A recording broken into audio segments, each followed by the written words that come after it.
एक बिजनेस यानी व्यवसाय क्या होता है, क्या है मीनिंग, क्या है डिफिनेशन और कैरेक्टरिस्टिक्स क्या होती है बिजनेस की। तो चलिए स्टार्ट करते हैं। तो सबसे पहले देखिए बिजनेस, ये वर्ड जब आप बोलते होंगे बिजनेस तो थोड़ा सा इसमें क्या आता है, प्रोनाउंसिएशन में आता है बिजनेस, बिजी, बिजी रखना। तो ये जो वर्ड है बिजनेस से डिराइव ही हुआ है, कहाँ से, बिजी वर्ड से।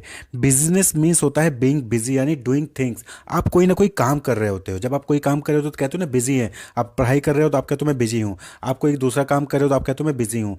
तो बिजनेस वही चीज़ बिजनेस होती है। लेकिन बिजनेस में एक इंपॉर्टेंट चीज़ ये होती है कि बहुत सारे हमने इकोनॉमिक और नॉन इकोनॉमिक एक्टिविटी वाला टॉपिक हमने पढ़ा था, नीचे डिस्क्रिप्शन में लिंक मिल जाएगा, वहाँ पे देख सकते हैं कि कौन सी इकोनॉमिक यानी कि आर्थिक वो होती हैं और कौन सी नॉन इकोनॉमिक यानी कि अनार्थिक एक्टिविटीज़ होती हैं। हम बहुत सारे काम करते हैं लेकिन उसमें कुछ ऐसे काम होते हैं जिसके बदले हमें इन रिटर्न प्रॉफिट होता है, वहीं पे कुछ ऐसे काम होते हैं जिसके बदले हमें कुछ मिलता नहीं है।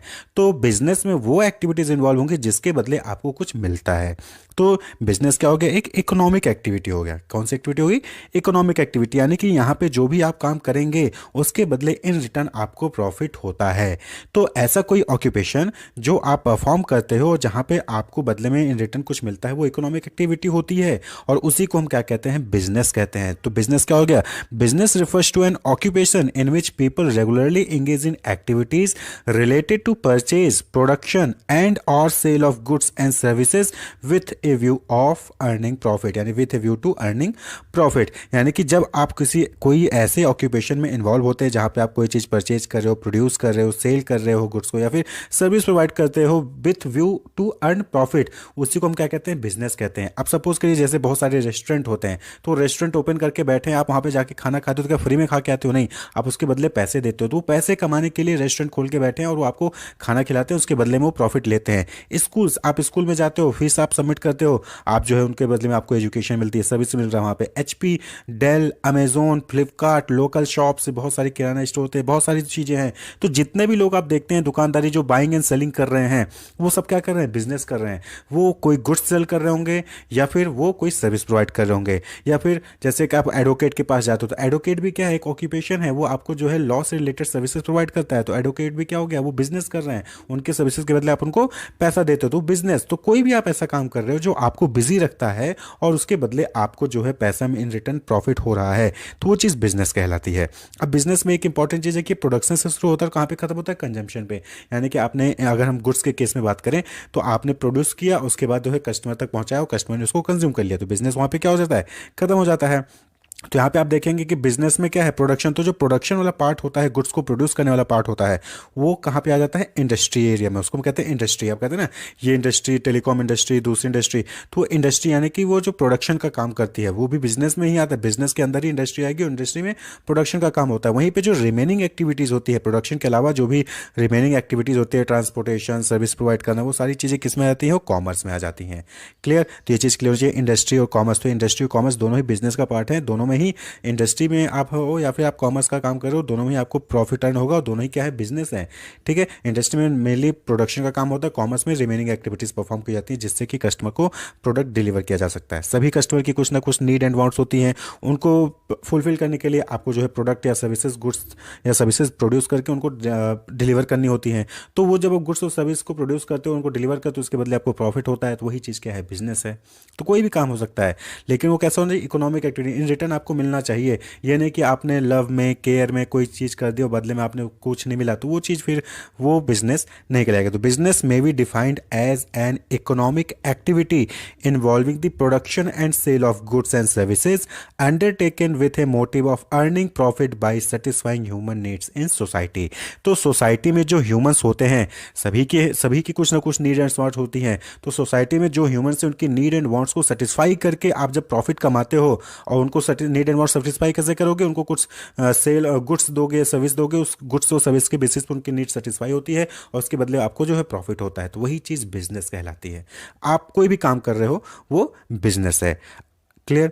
तो बिजनेस कोई भी ऐसी एक्टिविटी, कोई भी ऐसी इकोनॉमिक एक्टिविटी जिसको करने से आपको बदले में प्रॉफिट होता है और ह्यूमन नीड्स फुलफिल होती हैं, वो बिजनेस कहलाएगा।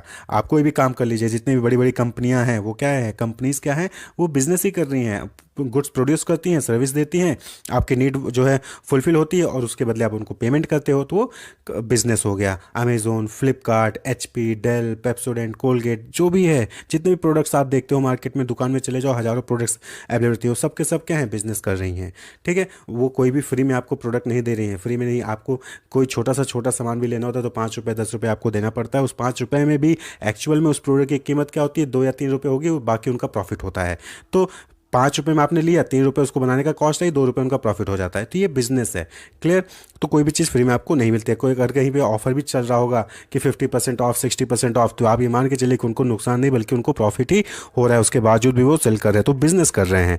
अब हम बात कर ले कि कैरेक्टरिस्टिक्स क्या है बिजनेस की। तो कैरेक्टरिस्टिक्स बिजनेस की बात करती है, पहला चीज़ तो यही हो गया कि इकोनॉमिक एक्टिविटी है, यानी कि बिजनेस नॉन इकोनॉमिक एक्टिविटी नहीं है, यानी कि आपने काम किया उसके बदले आपको कोई प्रॉफिट नहीं हुआ तो वो फिर बिजनेस नहीं कहलाएगा। आप काम किए और उसके बदले आपको प्रॉफिट हुआ तो वो बिजनेस कहलाएगा। ये इकोनॉमिक एक्टिविटी है। दूसरा, प्रोडक्शन और procurement of goods and services. तो क्लियरली है कि बिजनेस में आप क्या करते हो, प्रोक्योर करते हो, फिर प्रोड्यूस करते हो गुड्स और सर्विसेज को, जिसको आप कस्टमर तक पहुंचाते हो, कस्टमर उसको कंज्यूम करता है और उसकी नीड्स फुलफिल होती है। तो यहाँ पे प्रोडक्शन और प्रोक्योरमेंट होता है गुड्स और सर्विसेज का। Clear. Sale and exchange of goods and service, ये नहीं कि आपने खाली बना के रख लिया अपने घर पे, नहीं, आप उसको सेल भी करते हो, उसको एक्सचेंज करते हो कस्टमर से, दूसरे लोगों से। क्लियर। फिर है प्रॉफिट अर्निंग। यहाँ पे इंपॉर्टेंट चीज़ है कि बिजनेस में प्रॉफिट अर्निंग मोटिव होना चाहिए। ये नहीं कि फ्री में आप काम किए जा रहे हो, सोशल वेलफेयर के लिए काम करे, तो वो फिर बिजनेस नहीं कहलाएगा, वो फिर एनजीओ हो जाता है, नॉन गवर्नमेंट ऑर्गेनाइजेशन या फिर नॉन प्रॉफिट ऑर्गेनाइजेशन हो जाता है। तो प्रॉफिट अर्निंग बिजनेस में मेन एम होता है। क्लियर। बिजनेस में जो आप एक्टिविटी परफॉर्म करते हो इकोनॉमिक एक्टिविटी होती है और प्रॉफिट अर्निंग मेन काम होता है। उसमें प्रोडक्शन और सेल आप करते हो गुड्स और सर्विसेज का। Clear. Then uncertainty of return. Business में अनसर्टेनिटी होती है। ये नहीं कि आपने कोई बिजनेस स्टार्ट किया, आजकल स्टार्टअप खूब हो रहा है, तो आपने कोई बिजनेस स्टार्ट किया और उसके बाद जो है आप ये सोचो कि आपको लाखों करोड़ों मिलने लग जाएंगे, तो नहीं, ऐसा नहीं है। किसी साल हो सकता है आपको नुकसान हो जाए, तो किसी बार आपको हो सकता है कि प्रॉफिट हो जाए। तो अनसर्टेनिटी होता है, फिक्स रिटर्न नहीं होता। जैसे कि एक एम्प्लॉय होता है किसी ऑफिस में, वो काम करता है तो उसको पता है कि हाँ मैं 1 महीने काम करूंगा, मुझे इतनी सैलरी मिल जाएगी, फिक्स्ड है, 30,000 25,000 जो भी सैलरी उसको मिल जाएगी। लेकिन वहीं पे बिजनेस में क्या होता है, बिजनेस में अनसर्टेनिटी होती है। आप कोई बिजनेस कर रहे हो तो किसी महीने हो सकता है आपकी सेल ज़्यादा हो जाएगी और हो सकता है दूसरी महीने की आपकी सेल कम हो जाए। तो बिजनेस में रिटर्न की अनसर्टेनिटी होती है। Then element of risk. यहाँ रिस्क इन्वॉल्व होता है, जैसे कि अनसर्टेन है तो अनसर्टेन तो रिस्क इन्वॉल्व रहेगा ही। भाई आप कोई ऐसा काम कर रहे थे, एम्प्लॉय छोड़ के चले गए, आपके प्रोडक्ट की डिमांड मार्केट से खत्म हो गई, तो आपका बिजनेस ठप हो जाता है। बहुत सारी कंपनीज बंद हो जाती हैं, बड़ी बड़ी कंपनीज बंद हो जाती हैं, छोटे छोटे दुकान आप देखते होंगे, शॉप्स जो हैं वो बंद हो जाते हैं। तो जो है एलिमेंट ऑफ रिस्क यहाँ पे रहता है बिजनेस में। Last, legal and lawful. Business करने के लिए आपको बहुत सारे एक्ट्स आपने देखे होंगे, कंपनी एक्ट है, कंपनी लॉ है, कॉर्पोरेट लॉ है, तो बहुत सारे एक्ट्स है, कंज्यूमर प्रोटेक्शन एक्ट है, बहुत सारे लॉ है जिसको आपको बिजनेस में फॉलो करना पड़ता है। और एक्टिविटीज़ जो भी आप परफॉर्म करते हैं वो लॉफुल होना चाहिए, यानी कि लॉ के अगेंस्ट नहीं होना चाहिए। गवर्नमेंट ने कोई रेगुलेशन बनाया है, जैसे जो खाने पीने के आइटम्स आते हैं तो उसमें आप देखिए ISI मार्क होना चाहिए, या फिर FCCI का जो है उसमें मार्क होना चाहिए, कब बना है, कब एक्सपायरी है, क्या MRP है, सारी डिटेल्स वहाँ पे आपको लिखी होती है। सारे लॉस को भी फुलफिल करना होता है बिजनेस में। तो ये कैरेक्टरिस्टिक्स हैं किसकी, बिजनेस की। इकोनॉमिक एक्टिविटी होता है, प्रोडक्शन प्रोक्योरमेंट होता है गुड्स और सर्विसेज का, sale and exchange of goods और सर्विस होता है, प्रॉफिट अर्निंग होता है, अनसर्टेनिटी ऑफ रिटर्न होता है, रिस्क इन्वॉल्व होता है और लीगल और लॉफुल होता है बिजनेस। क्लियर। तो बिजनेस यानी कोई भी ऐसी एक्टिविटी जो आपको बिजी रखती है और उसके बदले आपको प्रॉफिट देती है, वो बिजनेस कहलाएगा। और नॉर्मली ये प्रोडक्शन और procurement and production of sales goods and services पे ही होता है। इसमें ये ऑक्यूपेशन है, इकोनॉमिक एक्टिविटी, जहाँ पे प्रोड्यूस करते हैं गुड्स और सर्विसेज को हम ह्यूमन नीड्स की फुलफिल करने के लिए उसको प्रोवाइड करते हैं, उसके बदले हमें प्रॉफिट होता है। Type of business organisation. तो ब्रॉडली जो है हम बिजनेस ऑर्गेनाइजेशन को 5 कैटेगरीज में डिवाइड कर सकते हैं, यानी कि कितने टाइप के बिजनेस हो सकते हैं। तो सबसे पहले आता है सोल प्रोप्राइटरशिप, दूसरा है जॉइंट हिंदू फैमिली बिजनेस, तीसरा है पार्टनरशिप, चौथा टाइप है कोऑपरेटिव सोसाइटी एंड पांचवा है जॉइंट स्टॉक कंपनी। तो इन कैटेगरीज में आप जो है बिजनेस ऑर्गेनाइजेशन को डिवाइड कर सकते हैं। सपोज करिए कि आपने जो है खुद का अपना एक जो है दुकान खोलते हैं, कोई शॉप खोलते हैं या फिर कोई रेस्टोरेंट ओपन करते हैं और आप ही उसके मालिक हैं, तो इस टाइप की कंपनी को हम क्या कहेंगे, बिजनेस को क्या कहेंगे, सोल प्रोप्राइटरशिप। क्लियर। वहीं पे आप क्या कहते हैं कि आपके पेरेंट्स ने यानी आपके दादा ने या फिर आपके पापा ने कोई बिजनेस स्टार्ट किया था और उसी बिजनेस को आप जो है रन करने लग जाते हो, तो ये क्या हो जाता है, ज्वाइंट हिंदू फैमिली बिजनेस। वहीं पर तीसरा है पार्टनरशिप। आप जो है आप अपने दोस्त के साथ या फिर किसी रिलेटिव के साथ जो है आप मिलकर कोई बिजनेस स्टार्ट करते हो और प्रॉफिट को शेयर करते हो, तो वो क्या हो जाता है, पार्टनरशिप। वहीं पे आप जो आपकी कोई प्रॉब्लम है, सपोज के लिए आप एक मिल्कमैन हैं और आपकी प्रॉब्लम है कि दूध जो है मिडिलमैन में जो है ज़्यादा कमीशन लेते, तो आप दूध से ज़्यादा प्रॉफिट नहीं कमा पाते, तो ऐसे बहुत सारे मिल्कमैन होंगे, उन सभी के साथ आप क्या करते हो, कोऑपरेटिव सोसाइटी बना लेते हो। तो वो क्या हो जाता है, कोऑपरेटिव सोसाइटी, जहाँ पे मिडिलमैन को हटा के डायरेक्टली जो है कस्टमर को मिल्क पहुँचाया जाता है। वहीं पे जॉइंट स्टॉक कंपनी में इंडिविजुअल्स का एसोसिएशन होता है जो कि एक साथ आते हैं, कैपिटल लगाते हैं प्रॉफिट अर्न करने के लिए और कंपनी ओपन करते हैं, कंपनी एक्ट में अपना कंपनी को रजिस्टर करवाते हैं और वो जो उनका कैपिटल होता है उसको शेयर्स में जो है कन्वर्ट किया जाता है और वो शेयर्स जो है वो ट्रांसफरेबल होता है, यानी कि उस शेयर्स को जो है दूसरे पर्सनस भी लोग परचेज कर सकते हैं। तो जो कंपनी है वो पब्लिक कंपनी और प्राइवेट कंपनी में डिवाइड किया जा सकता है। तो एक एक करके डिस्कस करते हैं। तो सबसे पहले है सोल प्रोप्राइटरशिप। तो देखिए सोल का मतलब होता है only, the word sole implies only, and the proprietor का मतलब होता है ऑनर। प्रोप्राइटर मतलब भी ऑनर, मालिक। तो सोल प्रोप्राइटर का मतलब क्या हो जाएगा? Hence a sole proprietor is the one who is the only owner of a business, यानी कोई एक ऐसा बिजनेस, एक ऐसा एंटरप्राइज जिसका कोई एक मालिक होगा। तो उसको हम किस टाइप का बिजनेस ऑर्गेनाइजेशन कहेंगे? Sole proprietorship. जैसे Coca Cola, Apple, Hewlett Packard, Amazon, Google, ये सब क्या है? ये सब सोल प्रोप्राइटर से ही शुरू हुए थे, लेकिन अब जो है ये जाके क्या हो गए? कंपनी हो गए हैं। तो पहले ये क्या थे? सिर्फ एक मालिक, किसी एक पर्सन ने इसको स्टार्ट किया था, उसको रन किया था। तो आप अपने मार्केट में बाहर निकलिए तो आप बहुत सारे ग्रॉसरी आइटम्स देखेंगे, ग्रॉसरी शॉप्स देखेंगे, किराना स्टोर देखेंगे, ठेले वाले देखेंगे, तो सब क्या है? अपने मालिक हैं, वो खुद ही उस दुकान के मालिक होते हैं और वो पूरा बिजनेस रन कर रहे होते हैं, जो भी प्रॉफिट आता है पूरा उनका होता है। तो इस टाइप के जो ऑर्गेनाइजेशन होते हैं जिसका कोई एक मालिक होता है और वही सारा कुछ मैनेज करता है, तो उसी को हम क्या कहते हैं? सोल प्रोप्राइटरशिप कहते हैं। तो a form of business organisation which is owned, managed and controlled by an individual who is the recipient of all profit and the bearer of all risk, यानी कि उस बिजनेस को रन करने के लिए जो भी प्रॉफिट आएगा और जो भी खर्चा होगा, जो भी रिस्क होगा, सभी वो इंडिविजुअल ही जो है उसको मैनेज करेगा और उस बिजनेस को चलाएगा, उस बिजनेस को ऑन करेगा, उस बिजनेस को कंट्रोल करेगा। तो इस टाइप के बिजनेस को हम क्या कहते हैं? सोल प्रोप्राइटरशिप, जो कि आपके आसपास की दुकानों में तकरीबन यही होता है। तो जे.एल. हैंसन है, उन्होंने डिफाइन किया कि sole trader is a type of business unit where a person is solely responsible for providing the capital, for bearing the risk of the enterprise and for the management of business, यानी कि किसी भी particular business को run करने के लिए जो भी कैपिटल चाहिए होता है, जो भी रिस्क होता है उसको उठाने के लिए और जो भी मैनेजमेंट करना होता है वो सब वो इंडिविजुअल खुद करता है। तो उस टाइप के बिजनेस को हम क्या कहते हैं? सोल प्रोप्राइटरशिप कहते हैं। क्लियर? तो नेक्स्ट है अब ज्वाइंट हिंदू फैमिली बिजनेस। तो नाम से क्लियर है, हिंदू फैमिली बिजनेस। यहाँ पे क्या होता है कि जो फैमिली बिजनेस होता है उससे रिलेटेड यहाँ पे बात की जा रही है। तो ये जो है सिर्फ इंडिया में ही मिलता है। One of the oldest form of business organisation है कंट्री में। और इसमें क्या होता है? Refers to a form of organisation where in the business is owned and carried on by the member of the Hindu undivided family, यानी HUF। तो जैसे हल्दीराम का एग्जाम्पल देखिए, तो ये क्या है? जॉइंट हिंदू फैमिली बिजनेस ही था। तो हल्दीराम के जो परिवार वाले थे वही उस बिजनेस को रन करते चले आ रहे हैं आगे। तो ये सब क्या थे? जॉइंट हिंदू फैमिली बिजनेस ही थे। तो जॉइंट हिंदू फैमिली बिजनेस कहने का मतलब यहाँ पे क्या हो गया कि जो परिवार का, जैसे कि आज आपने कोई बिजनेस रन किया, फिर आपका जो बच्चा होगा, जो आपकी नेक्स्ट जनरेशन होगी, वो उस बिजनेस को रन करेगी, फिर उनकी जो नेक्स्ट जनरेशन होगी वो उस बिजनेस को रन करेंगे। तो इसे वो कहते हैं जॉइंट हिंदू फैमिली बिजनेस। तो ये हिंदू लॉ द्वारा गवर्न किया जाता है और the basis of membership in the business is birth in a particular family and 3 successive generation can be member in the business. तो यानी कि आपने कोई किसी फैमिली का कोई बिजनेस चल रहा है, तो उस फैमिली में जो भी बच्चा जन्म लेगा वो उस जो बच्चा है वो उस पर्टिकुलर बिजनेस का मेंबर बन जाएगा और 3 जनरेशन तक यहाँ पे जो है उसके मेंबर्स हो सकते हैं। तो business is controlled by the head of family and who is the eldest member. तो जो बिजनेस है वो कौन चलाता है? जो उस परिवार का मुखिया होगा, जो उस परिवार का जो एल्डेस्ट मेंबर होगा वो उस बिजनेस को रन करेगा और उसको क्या कहते हैं? कर्ता। और वहीं पे all the member have equal ownership right over the property of an ancestor and they are known as co partners. तो जो कोई जैसे सपोज कि दादा ने आपके बिजनेस रन किया था, तो दादा का बिजनेस में सभी जो ऑनर्स मेंबर्स होंगे वो सभी के इक्वल राइट्स होंगे उस बिजनेस के ऊपर। तो इसी को कहते हैं joint Hindu family business. Clear? Next है पार्टनरशिप। आपको पार्टनरशिप का नाम ही से क्लियर हो रहा होगा, टर्म से क्लियर होगा कि पार्टनरशिप का मतलब क्या हो गया?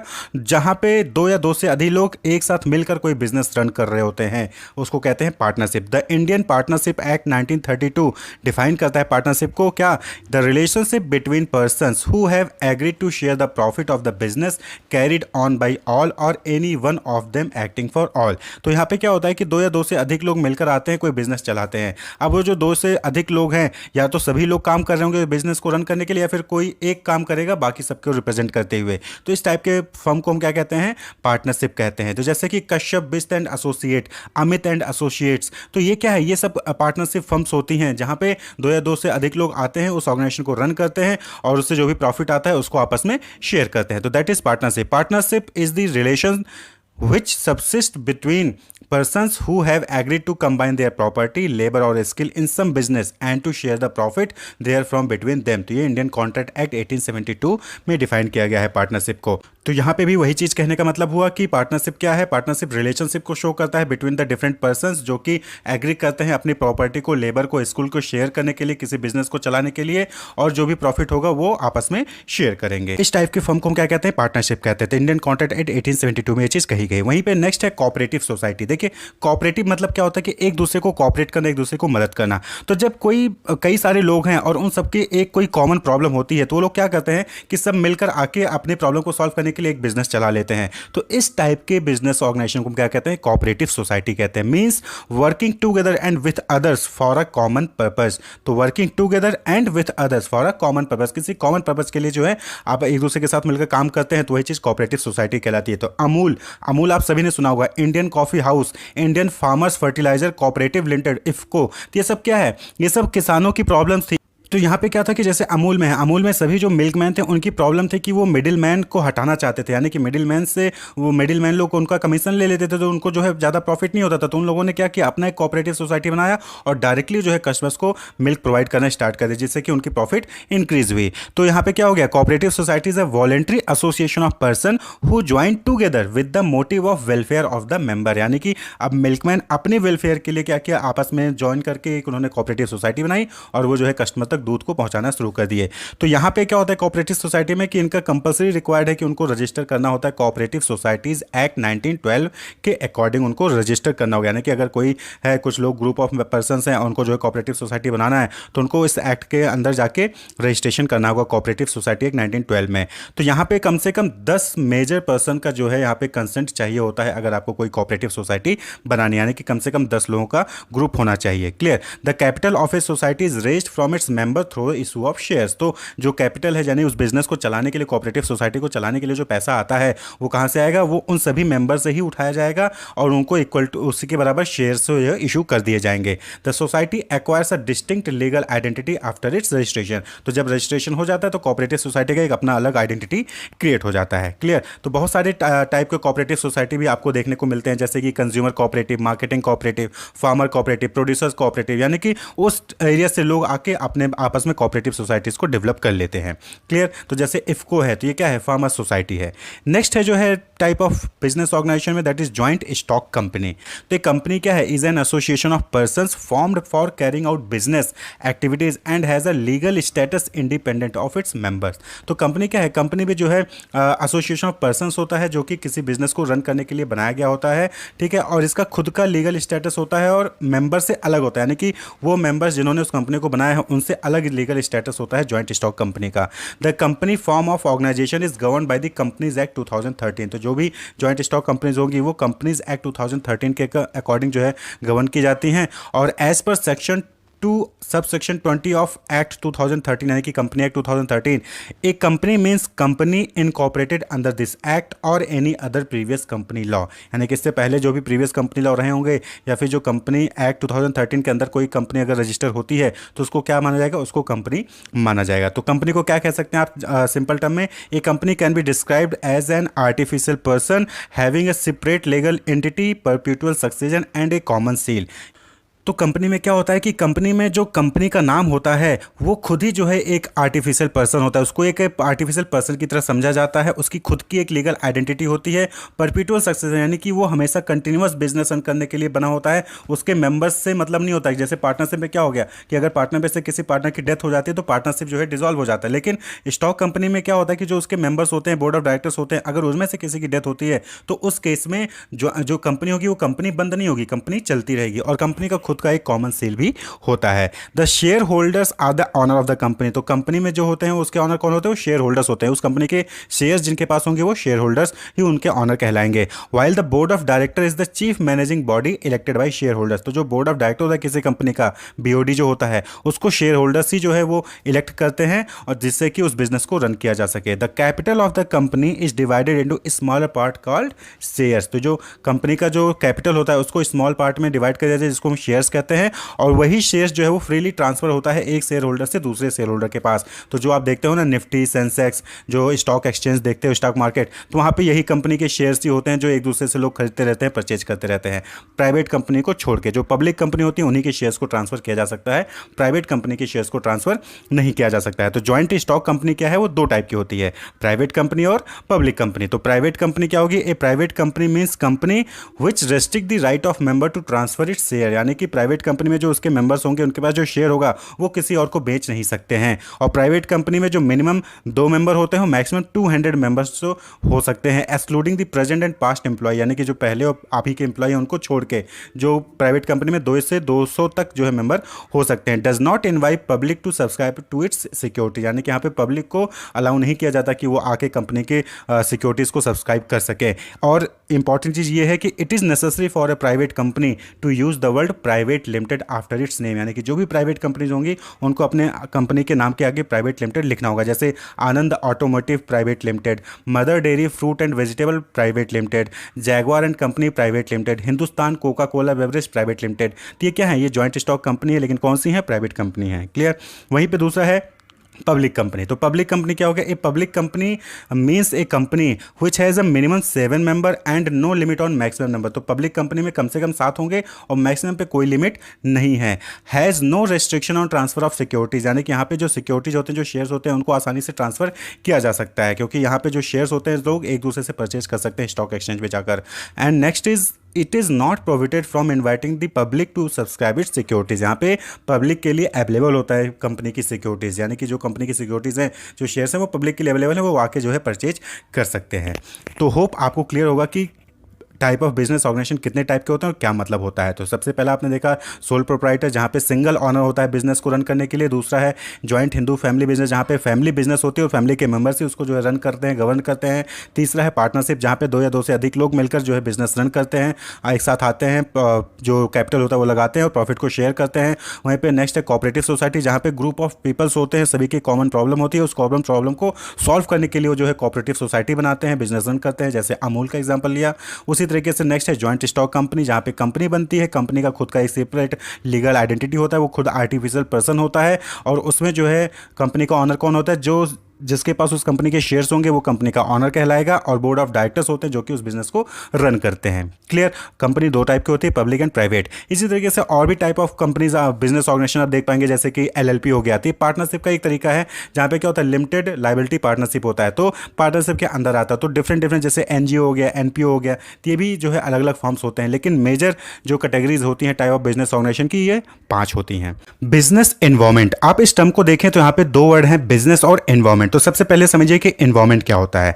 देखिए एनवायरमेंट मींस सराउंडिंग और conditions in which people, animal, plant lives और ऑपरेट, यानी कि आप जहां पे भी रह रहे होंगे, हम सभी लोग इस अर्थ पे एग्जिस्ट करते हैं, तो अकेले एग्जिस्ट नहीं करते हैं, हम बहुत सारी चीजों के साथ एग्जिस्ट करते हैं। तो हम बहुत सारी चीजों से क्या है, घिरे हुए हैं, और जिसका इंपैक्ट, जिसका असर हमारे ऊपर नेगेटिव या पॉजिटिव वे में पड़ता है, तो वो चीजें जो जिनसे हम घिरे हुए हैं और जिनका असर हम पे पड़ता है, उसी को हम क्या कहते हैं, एनवायरमेंट कहते हैं। क्लियर। आपके रिलेटिव्स हो गए, आपके जो है फ्रेंड्स हो गए, आपके फैकल्टीज हो गई, आपका गवर्नमेंट हो गया, टेक्नोलॉजी जो चेंज हो रही है उसका इंपैक्ट आपके ऊपर पड़ता है, तो ये सब आपका एनवायरमेंट हो गया। तो इसी तरीके से जो बिजनेस होता है, बिजनेस क्या होता है, बिजनेस कोई ऑर्गेनाइजेशन हो गया, कोई भी इंटरप्राइज हो गया जो कि commercial, industrial with professional activities perform करती है। कंपनीज जो आप कहते हो, बिजनेस को हमने पहले डिटेल में देख लिया। तो बिजनेस क्या है, कोई भी ऑर्गेनाइजेशन, इंटरप्राइज, तो वो जो ऑर्गेनाइजेशन है, इंटरप्राइज है, अकेले काम नहीं करती है ना, वो क्या है, वो भी बहुत सारी चीजों से घिरी हुई है जिसका इंपैक्ट उसके ऊपर पड़ता है, चाहे वो गवर्नमेंट के रूल रेगुलेशंस ले लीजिए, चाहे वो पॉलिटिकल सिस्टम ले लीजिए, चाहे उसके कस्टमर्स ले लीजिए, कंपटीटर्स ले लीजिए, शेयर होल्डर्स ले लीजिए, एम्प्लॉयज ले लीजिए। तो बिजनेस जो है वो बहुत सारे लोगों से घिरा हुआ है,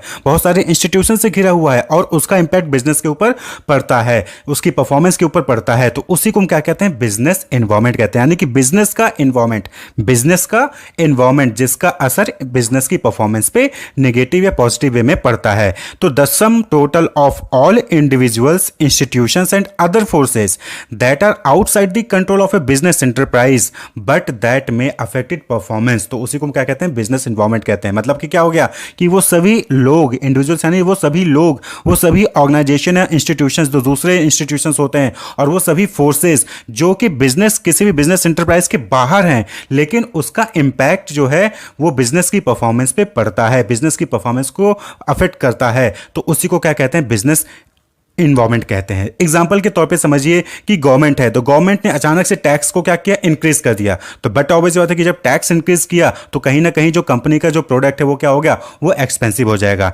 increase in taxes by government can make things expensive two by. इसी तरीके से टेक्नोलॉजिकल इन्वॉल्वमेंट है, तो आप देखते होंगे आए दिन टेक्नोलॉजी में चेंज होता है, 2G 3G 4G 5G 6G आने वाला है। तो टेक्नोलॉजी में जब चेंज होता है तो इसका भी इंपैक्ट क्या होता है, कहीं ना कहीं बिजनेस ऑर्गेनाइजेशन के ऊपर होता है। क्यों? क्योंकि उनका प्रोडक्ट क्या होता है, अब जो ऑब्सलीट हो जाता है। जैसे कि नोकिया का एग्जांपल देखिए, नोकिया एक बार अपने टाइम पे बहुत ज़्यादा मोस्ट सेलिंग जो है कंपनी थी, जो mobile phone, cellular phone sell करती थी, लेकिन टेक्नोलॉजी में चेंज हुआ, और टेक्नोलॉजी में चेंज हुआ, अपग्रेडेशन हुआ, तो नोकिया जो है मार्केट से बाहर हो गई। क्यों? क्योंकि वो उस चेंज को कॉप अप नहीं कर पाया। तो बिजनेस क्या है, नोकिया जो परफॉर्म कर रही है, बिजनेस परफॉर्म कर रही है, लेकिन टेक्नोलॉजी में चेंज होने की वजह से उसकी परफॉर्मेंस पे क्या हो गया, इंपैक्ट पड़ गया। टेक्नोलॉजी इंप्रूव कर गई, और नोकिया जो बिजनेस परफॉर्म कर रही थी, जो 2G फोन्स डेवलप करती थी, उसकी 3G फोन्स डेवलप करती थी, उसकी परफॉर्मेंस पुअर रह गई, और बाकी दूसरे बिजनेस ऑर्गेनाइजेशन आगे चले आए। तो ये इंपैक्ट है, इन्वायरमेंट का इंपैक्ट है बिजनेस पे।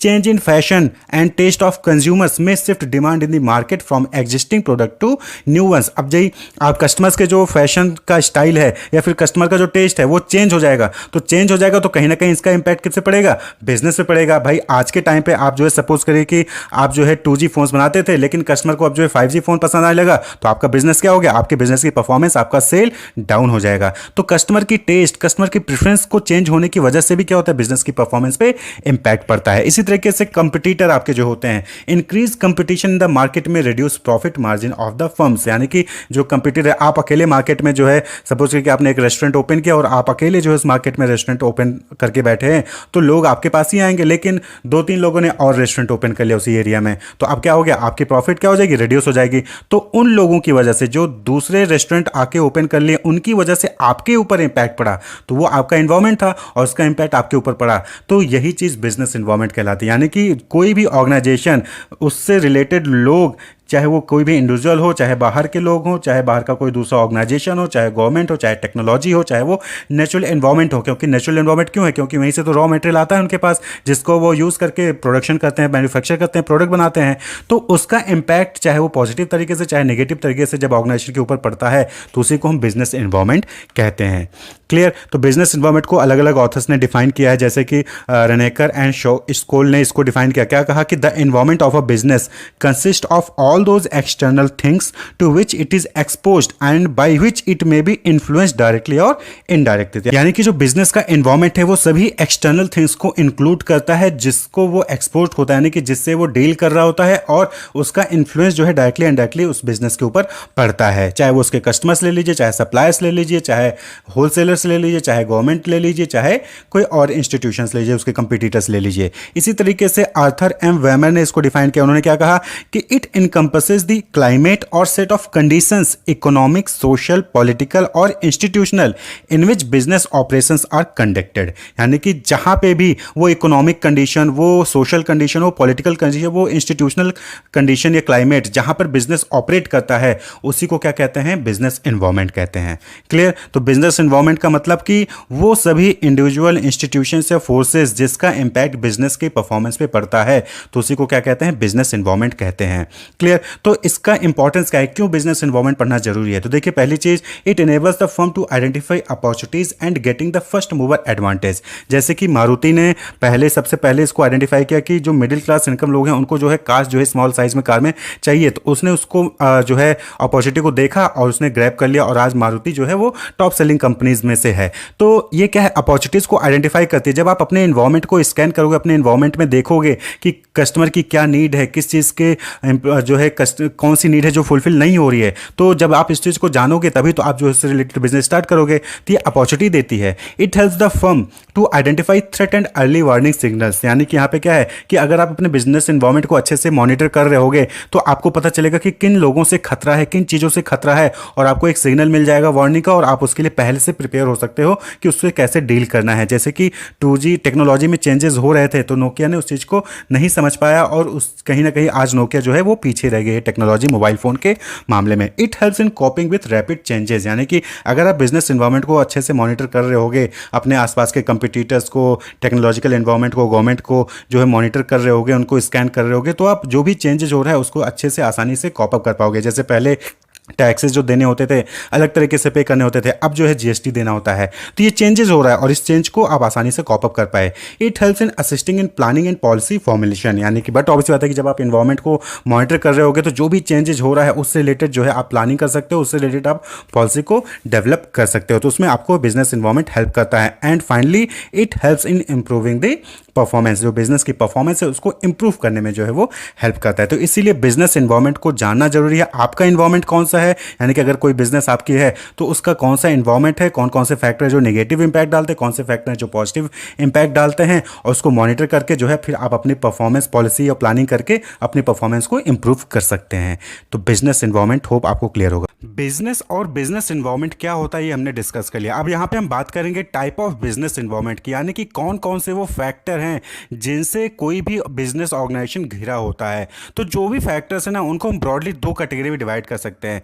कुछ ऐसे फैक्टर होंगे जो बिजनेस ऑर्गेनाइजेशन के अंदर होते हैं, इंटरनल फैक्टर्स होते हैं, ठीक है, तो इंटरनल टू द एंटरप्राइज। और वहीं पे कुछ ऐसे फैक्टर होते हैं जो कि एक्सटर्नल होते हैं, यानी कि बिजनेस ऑर्गेनाइजेशन से बाहर के फैक्टर्स होते हैं, तो उसको हम क्या कहेंगे, एक्सटर्नल टू एंटरप्राइज। तो जो एक्सटर्नल टू एंटरप्राइज है ना उनको हम फर्दर दो कैटेगरी में डिवाइड कर सकते हैं। एक है माइक्रो एनवायरनमेंट और दूसरा है मैक्रो एनवायरनमेंट। माइक्रो यानी कि स्मॉल लेवल पे, जिसको हम कंट्रोलेबल एनवायरनमेंट भी कहते हैं। वहीं पे मैक्रो या एनवायरनमेंट यानी कि लार्ज स्केल पे, जिसको हम अनकंट्रोलेबल एनवायरनमेंट भी कहते हैं। तो यहाँ पे आप इसको स्ट्रक्चरिंग को समझिएगा कि बिजनेस एनवायरनमेंट को दो कैटेगरी में डिवाइड किया जाता है, इंटरनल एनवायरनमेंट और external environment. Internal to the enterprise और एक्सटर्नल टू द एंटरप्राइज। तो एक्सटर्नल टू द एंटरप्राइज यानी एक्सटर्नल एनवायरनमेंट को हम फर्दर दो कैटेगरी में डिवाइड कर सकते हैं, micro and macro environment. Micro को हम कंट्रोलेबल एनवायरनमेंट भी कहते हैं, वहीं पे मैक्रो को हम अनकंट्रोलेबल एनवायरनमेंट भी कहते हैं। क्लियर? तो अब एक एक करके सभी को हम डिस्कस करेंगे। तो पहले आता है इंटरनल एनवायरनमेंट।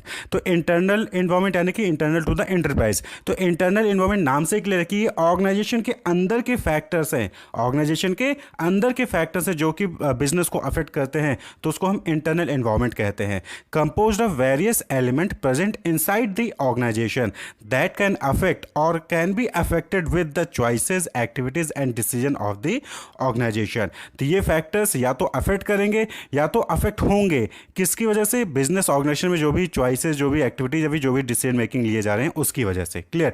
तो इंटरनल एनवायरनमेंट यानी कि वो सारे फैक्टर्स, वो सारे एलिमेंट्स जो कि ऑर्गेनाइजेशन के अंदर जो है प्रेजेंट होते हैं। तो सबसे पहले आता है value system.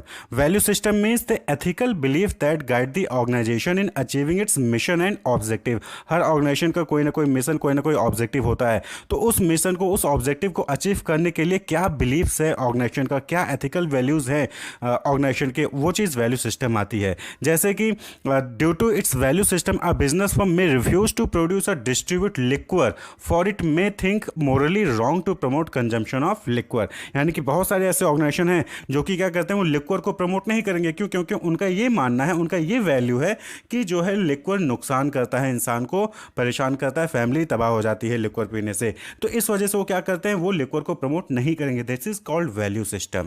The value system of a business organisation also determine its behaviour towards its employee, customer and society at large. यानी कि जो ऑर्गेनाइजेशन का वैल्यू सिस्टम होता है वो इस चीज़ को डिसाइड करेगा कि किस तरीके से ऑर्गेनाइजेशन अपने एम्प्लॉय को ट्रीट करता है, कस्टमर को ट्रीट करता है और सोसाइटी को ट्रीट करता है।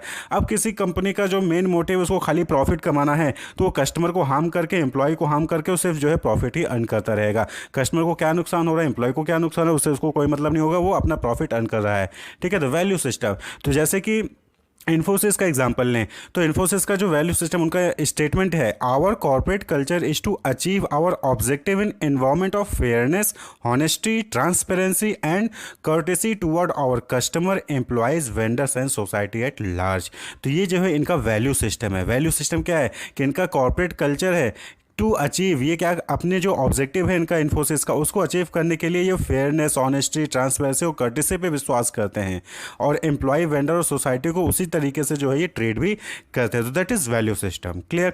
वहीं पे दूसरा इंटरनल इन्वायरमेंट का फैक्टर है, that is management structure and nature, यानी कि जो बोर्ड ऑफ डायरेक्टर्स होते हैं, मैनेजमेंट स्ट्रक्चर कैसा है, ठीक है, ऑर्गेनाइजेशन स्ट्रक्चर भी कहते हैं इसको।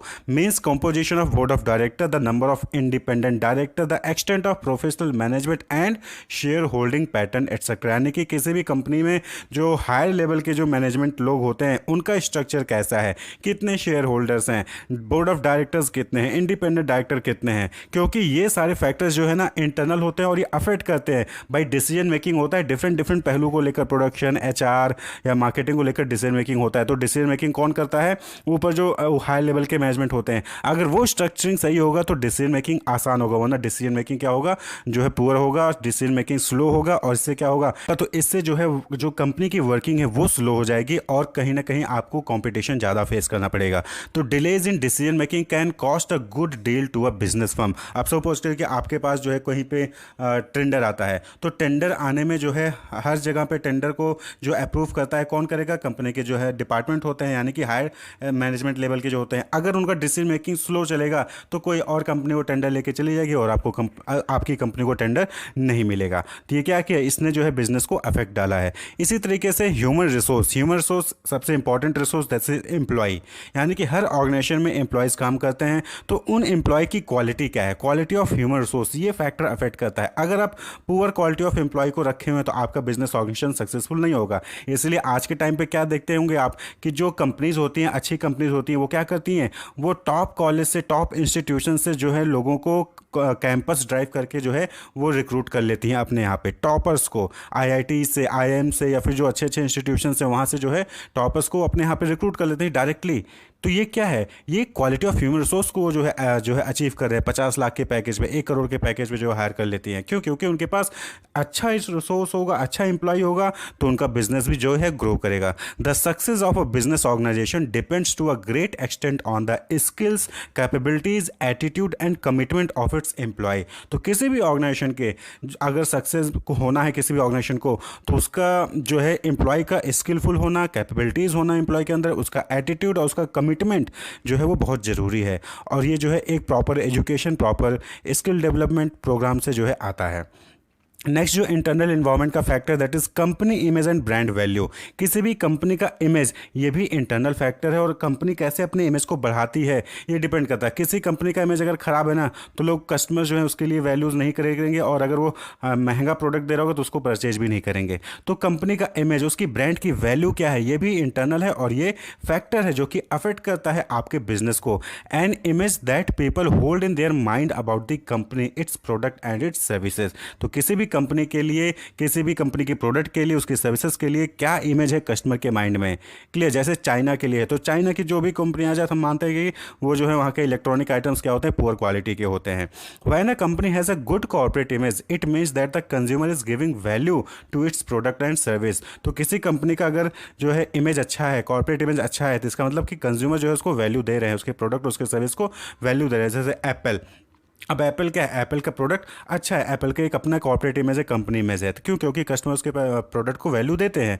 Consumer will also be willing to pay more for what you offer. अब एप्पल क्या है, एप्पल बहुत कॉस्टली जो है मोबाइल फ़ोन्स जो है वो डिस्ट्रीब्यूट करता है, सेल करता है, तो उसको जो है महंगा है, लेकिन फिर भी जो है कस्टमर उस प्रोडक्ट को ज़्यादा प्राइस देने के लिए तैयार होते हैं। क्यों? क्योंकि उनको पता है कि एप्पल जो है एक अच्छे ब्रांड है, अच्छी कंपनी है, और जो भी प्रोडक्ट प्रोवाइड करेगी वो अच्छी क्वालिटी का प्रोडक्ट प्रोवाइड करेगी। तो इसी वजह से वो क्या है, उसके लिए हायर पैसे चार्ज करने के लिए भी रेडी हो जाते हैं। तो ये कंपनी का इमेज, ब्रांड वैल्यू जो है इम्पैक्ट डालता है किस पे, बिजनेस ऑर्गेनाइजेशन की ग्रोथ पे। नेक्स्ट है फिजिकल एसेट्स एंड फैसिलिटीज़, यानी कि ऑर्गेनाइजेशन के अंदर कौन कौन से फिजिकल एसेट्स और फैसिलिटीज़ अवेलेबल हैं, इन पर भी जो है कंपनी का बिजनेस का जो फंक्शन है, बिजनेस का जो परफॉर्मेंस है वो डिपेंड करता है। अब आपके पास मशीनरी जो लेटेस्ट टेक्नोलॉजी वो है अवेलेबल ही नहीं है, तो क्या आप कुछ परफॉर्म कर पाओगे? नहीं कर पाओगे। आपके पास बिल्डिंग अवेलेबल नहीं है या फिर प्लांट के लिए जो है प्लेस अवेलेबल नहीं है, तो आप जो है अच्छा परफॉर्म नहीं कर पाओगे। तो फिजिकल एसेट्स और फैसिलिटीज़ भी इंपॉर्टेंट फैक्टर होते हैं।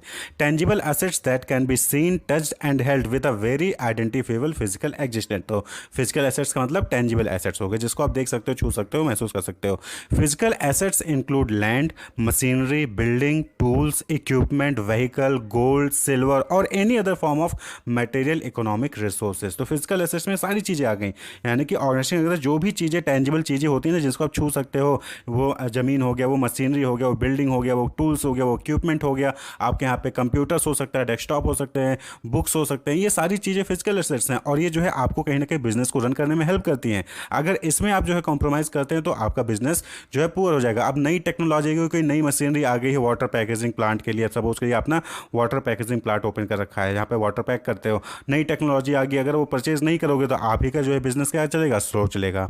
क्लियर। नेक्स्ट है रिसर्च एंड डेवलपमेंट। ये भी क्या है? ये इंटरनल फैक्टर है। हर ऑर्गेनाइजेशन आज के टाइम पे रिसर्च एंड डेवलपमेंट जो है डिपार्टमेंट ओपन करके रखती है। उनका काम ही होता है कि वो नए नए चीज़ें रिसर्च करके जो है डेवलपमेंट करते हैं, क्योंकि अगर आपको आज के टाइम पे कॉम्पीट करना है अपने कॉम्पिटिटर से तो रिसर्च एंड डेवलपमेंट ज़्यादा जरूरी होता है। When business gather knowledge to create new product और discover new ways to improve their existing product and services, तो that is research and development वहाँ पे रिक्वायरमेंट पड़ती है। लार्जर कंपनीज में have their own research and development team that will test and refine product और process before commercial use. तो जो larger companies होती हैं, बड़ी कंपनीज होती हैं, उनका खुद का रिसर्च एंड डेवलपमेंट डिपार्टमेंट होता है और वो सभी प्रोडक्ट को जो है पब्लिक को के लिए लॉन्च करने से पहले खुद ही टेस्ट करती हैं, खुद जो है रिफाइन करती हैं उसको और नए नए प्रोडक्ट को डेवलप करती हैं और जो उनके पास प्रोडक्ट होता है उसमें भी कुछ ना कुछ चेंज करके उसमें चेंजेस लाके आपके सामने जो है प्रोडक्ट लॉन्च करती हैं। जैसे कि आप व्हीकल्स में देख लीजिए, तो आए दिन नए नए मॉडल्स जो है वो डेवलप होते हैं और नए नए मॉडल्स आपको जो है मिलते रहते हैं। तो that is research and development. Intangibles, अब ऑर्गेनाइजेशन में सारी चीज़ें टेंजिबल नहीं होती, कुछ चीज़ें क्या हैं? इंटेंजिबल्स हैं। तो वो इंटेंजिबल्स क्या हैं? वो भी अफेक्ट करती हैं कंपनी के डिसीजन पे, but can not measured in terms of money. यानी कि इनटेंजिबल्स ऐसे फैक्टर हैं जो कि कंपनी के डिसीजन को अफेक्ट करेंगे, लेकिन उनको आप मनी के टर्म्स में मेजर नहीं कर सकते हो। जैसे एनवायरमेंट इफेक्ट हो गया, एम्प्लॉय का मोराल हो गया, मोटिवेशन हो गया, लीडरशिप हो गया, गुडविल हो गया कंपनी का, पेटेंट, ट्रेडमार्क, कॉपीराइट, ये सारी चीज़ें जो होती हैं इंटेलेक्चुअल प्रॉपर्टी राइट कहते हैं, ये भी क्या है? इंटेंजिबल्स हैं। तो ये सारी चीज़ें क्या है? ये इंटेंजिबल्स हैं और ये कहीं ना कहीं कंपनी के डिसीजन मेकिंग को, उनकी परफॉर्मेंस को अफेक्ट करते हैं डायरेक्टली या इनडायरेक्टली। क्लियर। और इसी में आता है इंटरनल इन्वायरमेंट में कॉम्पिटिटिव एडवांटेज। कॉम्पिटिटिव एडवांटेज हम यहाँ पे कॉम्पिटिटर के पॉइंट ऑफ व्यू से बात करते हैं। Factors that allow a company to produce goods और सर्विसेज बेटर और more cheaply than its rival. यानी कि जो कंपनी का राइवल है, जैसे कि पेप्सी और कोका कोला, दोनों कंपनी के राइवल हैं, तो कौन जो है ज़्यादा अच्छे से कंपनी का जो है गुड्स और सर्विसेज प्रोड्यूस कर रहा है, उसको प्रोवाइड कर रहा है और चीपली प्रोवाइड कर रहा है, तो वहाँ पे कंपनी को कॉम्पिटिटिव एडवांटेज मिलेगा। तो कॉम्पिटिटिव एडवांटेज कहने का मतलब यहाँ पे ये है कि कंपनी क्या सस्ते में प्रोडक्ट प्रोवाइड कर पा रही है और भी अच्छी क्वालिटी का। सस्ते का मतलब यानी कि क्वालिटी बेकार कर दी, का अच्छी क्वालिटी का सर्विस कम प्राइस में अगर आप कस्टमर को प्रोवाइड कर ले जा रहे हैं तो आपके पास कॉम्पिटिटिव एडवांटेज है। कॉस्ट बेस्ड एडवांटेज, यहाँ पे कहने का मतलब क्या हो गया कि आप कम कॉस्ट में जो है प्रोडक्ट को प्रोड्यूस करो। जब कम कॉस्ट में प्रोडक्ट प्रोड्यूस करोगे तो उसकी प्राइस भी क्या होगी? कम होगी। फर्स्ट मूवर एडवांटेज, यानी कि आप मार्केट में उसको पहले किसी ने नहीं बना, आपने सबसे पहले जो है उस टाइप का प्रोडक्ट या कोई नया प्रोडक्ट लॉन्च कर दिया, तो first mover advantage, competitive advantage का फायदा है। टाइम बेस्ड एडवांटेज, यानी कि कम टाइम में आप प्रोडक्ट को प्रोड्यूस कर ले रहे हो, टाइम बेस्ड। या फिर टेक्नोलॉजी बेस्ड, आपने कोई ऐसी नई टेक्नोलॉजी जो है डेवलप कर ली जो सिर्फ आपके पास है और उसका यूज़ करके जो है आप प्रोडक्ट्स डेवलप कर रहे हो, तो टेक्नोलॉजी बेस्ड जो है आपके पास कॉम्पिटिटिव एडवांटेज हो सकता है। तो ये भी क्या है? इंटरनल, यानी कि कॉम्पिटिशन आपके अंदर है ना, आप कितनी मेहनत कर रहे हो, आप कितना रिसर्च कर रहे हो, कितना डेवलप कर रहे हो, उसके बेसिस पे आपके अंदर कॉम्पिटिटिव एडवांटेज आपको मिलेगा, यानी कि आप आसानी से कॉम्पिटिशन को फेस कर पाओगे। तो ये क्या है? ये भी इंटरनल इन्वायरमेंट का ही एक फैक्टर है जो कि अफेक्ट करता है बिजनेस की परफॉर्मेंस को। क्या आपके पास कॉम्पिटिटिव एडवांटेज है या नहीं है, आपके पास कॉस्ट बेस्ड एडवांटेज या फर्स्ट मूवर एडवांटेज या टाइम बेस्ड या टेक्नोलॉजी बेस्ड कोई एडवांटेज है कि नहीं है, यानी कि आप जो है कॉम्पिटिशन को फेस कर पा रहे हो कि नहीं कर पा रहे हो। That is internal environment. External environment में हमने दो कैटेगरी में डिवाइड किया था, एक माइक्रो और एक मैक्रो। तो पहले हम माइक्रो देखेंगे। तो माइक्रो इन्वायरमेंट, माइक्रो में छोटा, यानी कि ये क्या है, ये कंट्रोलेबल इन्वायरमेंट होता है। एक्सटर्नल होता है लेकिन कंट्रोलेबल होता है कुछ हद तक। द फैक्टर और element in a firms immediate environment which affects it's performance and decision making.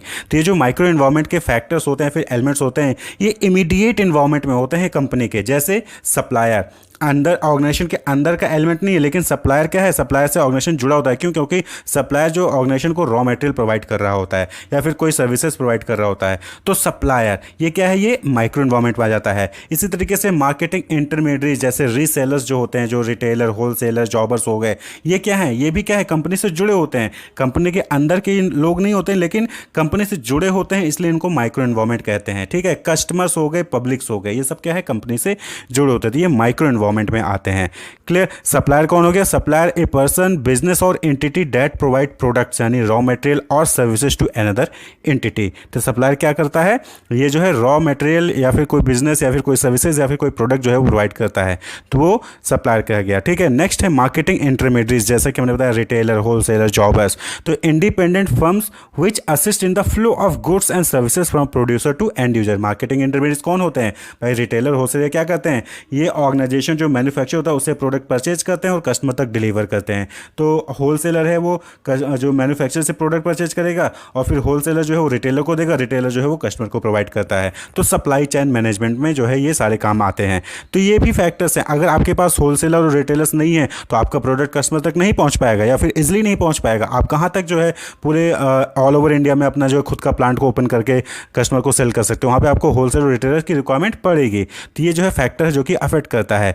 They include agents, wholesaler, retailers, marketing service agencies, physical distribution companies and financial institutions. तो मार्केटिंग इंटरमीडिएट्स में जो delivery person हो गए, जो गाड़ियां जो deliver करते हैं ट्रांसपोर्टेशन से रिलेटेड, आपको पैसे उधार लेने हैं, लोन लेना है, तो फिनेंशियल इंस्टीट्यूशंस हो गए। तो ये सारे लोग भी जो है मार्केटिंग इंटरमीडिएट्स में आते हैं। इनको हम मिडिलमैन या फिर रिसेलर्स भी कहते हैं। क्लियर? वहीं पे तीसरा क्या है माइक्रो इन्वायरमेंट में, दैट इज कस्टमर्स या फिर कंज्यूमर हम जिनको कहते हैं। तो कस्टमर, कंज्यूमर कौन हो गए? वो पर्सन जिसके लिए एक्चुअली में बिजनेस ऑर्गेनाइजेशन जो है बना हुआ है, जिसके लिए एक्चुअली में बिजनेस जो है सारे फंक्शन परफॉर्म कर रही है। ए पर्सन हु बाइज और कंज्यूम गुड्स और सर्विसेज फ्रॉम ए शॉप और बिजनेस। तो कोई भी पर्सन जो कंपनी का, मैन्युफैक्चरिंग कंपनी का, ऑर्गेनाइजेशन का जो है प्रोडक्ट परचेज करती है फिर कंज्यूम करती है, उसको हम कस्टमर या कंज्यूमर कहते हैं। और बट ऑब्वियस बात है कि ये इंपॉर्टेंट फैक्टर है भाई। अगर कस्टमर आपका प्रोडक्ट परचेज ही नहीं करेगा तो आपका बिजनेस चलाना बेकार हो जाएगा, आपका बिजनेस बंद हो जाएगा। क्लियर? तो कस्टमर जो है एक इंपॉर्टेंट फैक्टर है। नेक्स्ट है मैक्रो इन्वायरमेंट। मैक्रो इन्वायरमेंट यानी कि जनरल इन्वायरमेंट या जो है हम रिमोट इन्वायरमेंट भी कहते हैं। ये एक ऐसा इन्वायरमेंट है जो कि सभी बिजनेस ऑर्गेनाइजेशन, कोई भी बिजनेस ऑर्गेनाइजेशन हो, सबके लिए कॉमन होता है। क्लियर? तो macro environment refers to the general environment that originates outside the organisation and affect the business operations indirectly. तो ये क्या करता है, ये इनडायरेक्टली जो है बिजनेस ऑपरेशंस को अफेक्ट करता है और आउटसाइड द ऑर्गेनाइजेशन होता है ये। The businessman has no control over these forces. और जो बिजनेसमैन होते हैं इस फैक्टर्स के ऊपर उनका कंट्रोल नहीं होता है। देखिए माइक्रो इन्वायरमेंट क्या है, कुछ हद तक उस पर कंट्रोल है भाई। सप्लायर को आपने ज़्यादा पैसा दे दिया, आपने काम करवा लिया। होलसेलर, रिटेलर को ज़्यादा पैसा दे दिया, ज़्यादा एडवांटेज दे दिया, आपने काम करा लिया। कस्टमर्स को जो है ऑफर्स दे दिए तो कस्टमर आपके पास चले आए, तो वहाँ तक कुछ हद तक आप उनको कंट्रोल कर सकते हो। जो इंटरनल इन्वायरमेंट होता है तो पूरा कंट्रोल कर सकते हो। लेकिन मैक्रो इन्वायरमेंट जो होता है ना, उस पर आपका कोई कंट्रोल नहीं होता क्योंकि ये आउटसाइड है और आपका जो है इस पर कोई कंट्रोल नहीं है। तो ये जो मैक्रो इन्वायरमेंट होते हैं इनको आप जो है शॉर्ट फॉर्म में याद कर सकते हैं पेस्टेड इंक। पेस्टेड इंक यानी कि पी से पॉलिटिकल, ई से इकोनॉमिकल, एस से सोशल एंड कल्चरल, टी से टेक्नोलॉजिकल, डी से डेमोग्राफिकल, आई से इंटरनेशनल इन्वायरमेंट, एन से नेचुरल इन्वायरमेंट और सी से कॉम्पिटिटर। तो इस तरीके से आप जो है इसको याद कर सकते हैं। तो सबसे पहले है डेमोग्राफिकल इन्वायरमेंट, हम डिस्कस कर लें। तो देखिए डेमोग्राफिक इन्वायरमेंट मतलब कि पॉपुलेशन की कैरेक्टरिस्टिक्स, यानी कि जिस भी कंट्री में आप जो अपना बिजनेस परफॉर्म या जिस एरिया में आप अपना बिजनेस परफॉर्म कर रहे हैं वहाँ की जो पॉपुलेशन है उनकी कैरेक्टरिस्टिक्स क्या है, उनकी एज, उनका जेंडर, उनका इनकम, उनका एजुकेशन, उनका ऑक्यूपेशन क्या है, ये फैक्टर्स हैं और जो अफेक्ट करते हैं भाई उनका। अगर सपोज करें कि वो जो है इनकी इनकम कम है तो इनकम कम है तो आपका प्रोडक्ट नहीं परचेज कर सकते अगर आपका प्रोडक्ट जो है प्रीमियम प्रोडक्ट प्रोडक्ट है। क्लियर? तो इनकम जो है अफेक्ट करता है। अब जो है इनकम कम है तो आपको मजबूरन जो है बिजनेस ऑर्गेनाइजेशन को 2-2 रुपये 5-5 रुपये के पाउच में भी अपना प्रोडक्ट लॉन्च करना पड़ेगा, वरना बहुत सारे ऐसे प्रोडक्ट्स होते हैं जो कि छोटे पैकेट में आते हैं, उनको जो है लार्ज पैकेट में ही परचेज करना पड़ता है। अब एप्पल फ़ोन हो गया, तो जहाँ पे इनकम कम है जिस कंट्री में, क्या वहाँ पे आप अपना एप्पल फ़ोन जाके अपना प्रोडक्ट बेच पाएगी? नहीं बेच पाएगी। तो ये फैक्टर्स हैं जो कि अफेक्ट करते हैं, डायरेक्टली या इनडायरेक्टली अफेक्ट करते हैं। तो demographic environment describe the characteristics of a population that can be used to influence the success of a business और commercial venture. The most important demographic factors for business include age, gender, income, education level and occupation. यानी कि आपके जहाँ पे भी आप अपना business perform कर रहे हो वहाँ की पॉपुलेशन की एज क्या है भाई, चिल्ड्रंस हैं या फिर किड्स हैं या फिर यंगर्स हैं या स्कूल गोइंग है, कॉलेज गोइंग है या फिर ऑक्यूपेशन हैं या फिर ओल्ड एज के हैं, उनका इनकम क्या है, education level UG PG inter 10th pass, या फिर ऑक्यूपेशन उनका क्या है, यानी कि वो प्रोफेशनल्स हैं, इंजीनियर्स हैं, डॉक्टर्स हैं या फिर जो है लेबर हैं। क्लियर? तो आपको जो है ये सारी चीज़ें देखनी पड़ती है और ये इनडायरेक्टली जो है वो अफेक्ट करते हैं बिजनेस ऑर्गेनाइजेशन को। Natural environment means all living and non living things occurring naturally, यानी कि ऐसी चीज़ें जो हमारे इन्वायरमेंट में नेचुरली ऑकर करती हैं, जो कि मैन मेड नहीं होती हैं, उनको हम क्या कहते हैं? नेचुरल इन्वायरमेंट ही कहते हैं। ओके, जैसे कि land, labour, water, plants, animal. Land, water, plant, animal, ये सब क्या है? नेचुरली है, ये नेचर द्वारा एग्जिस्ट करती हैं इन्वायरमेंट में।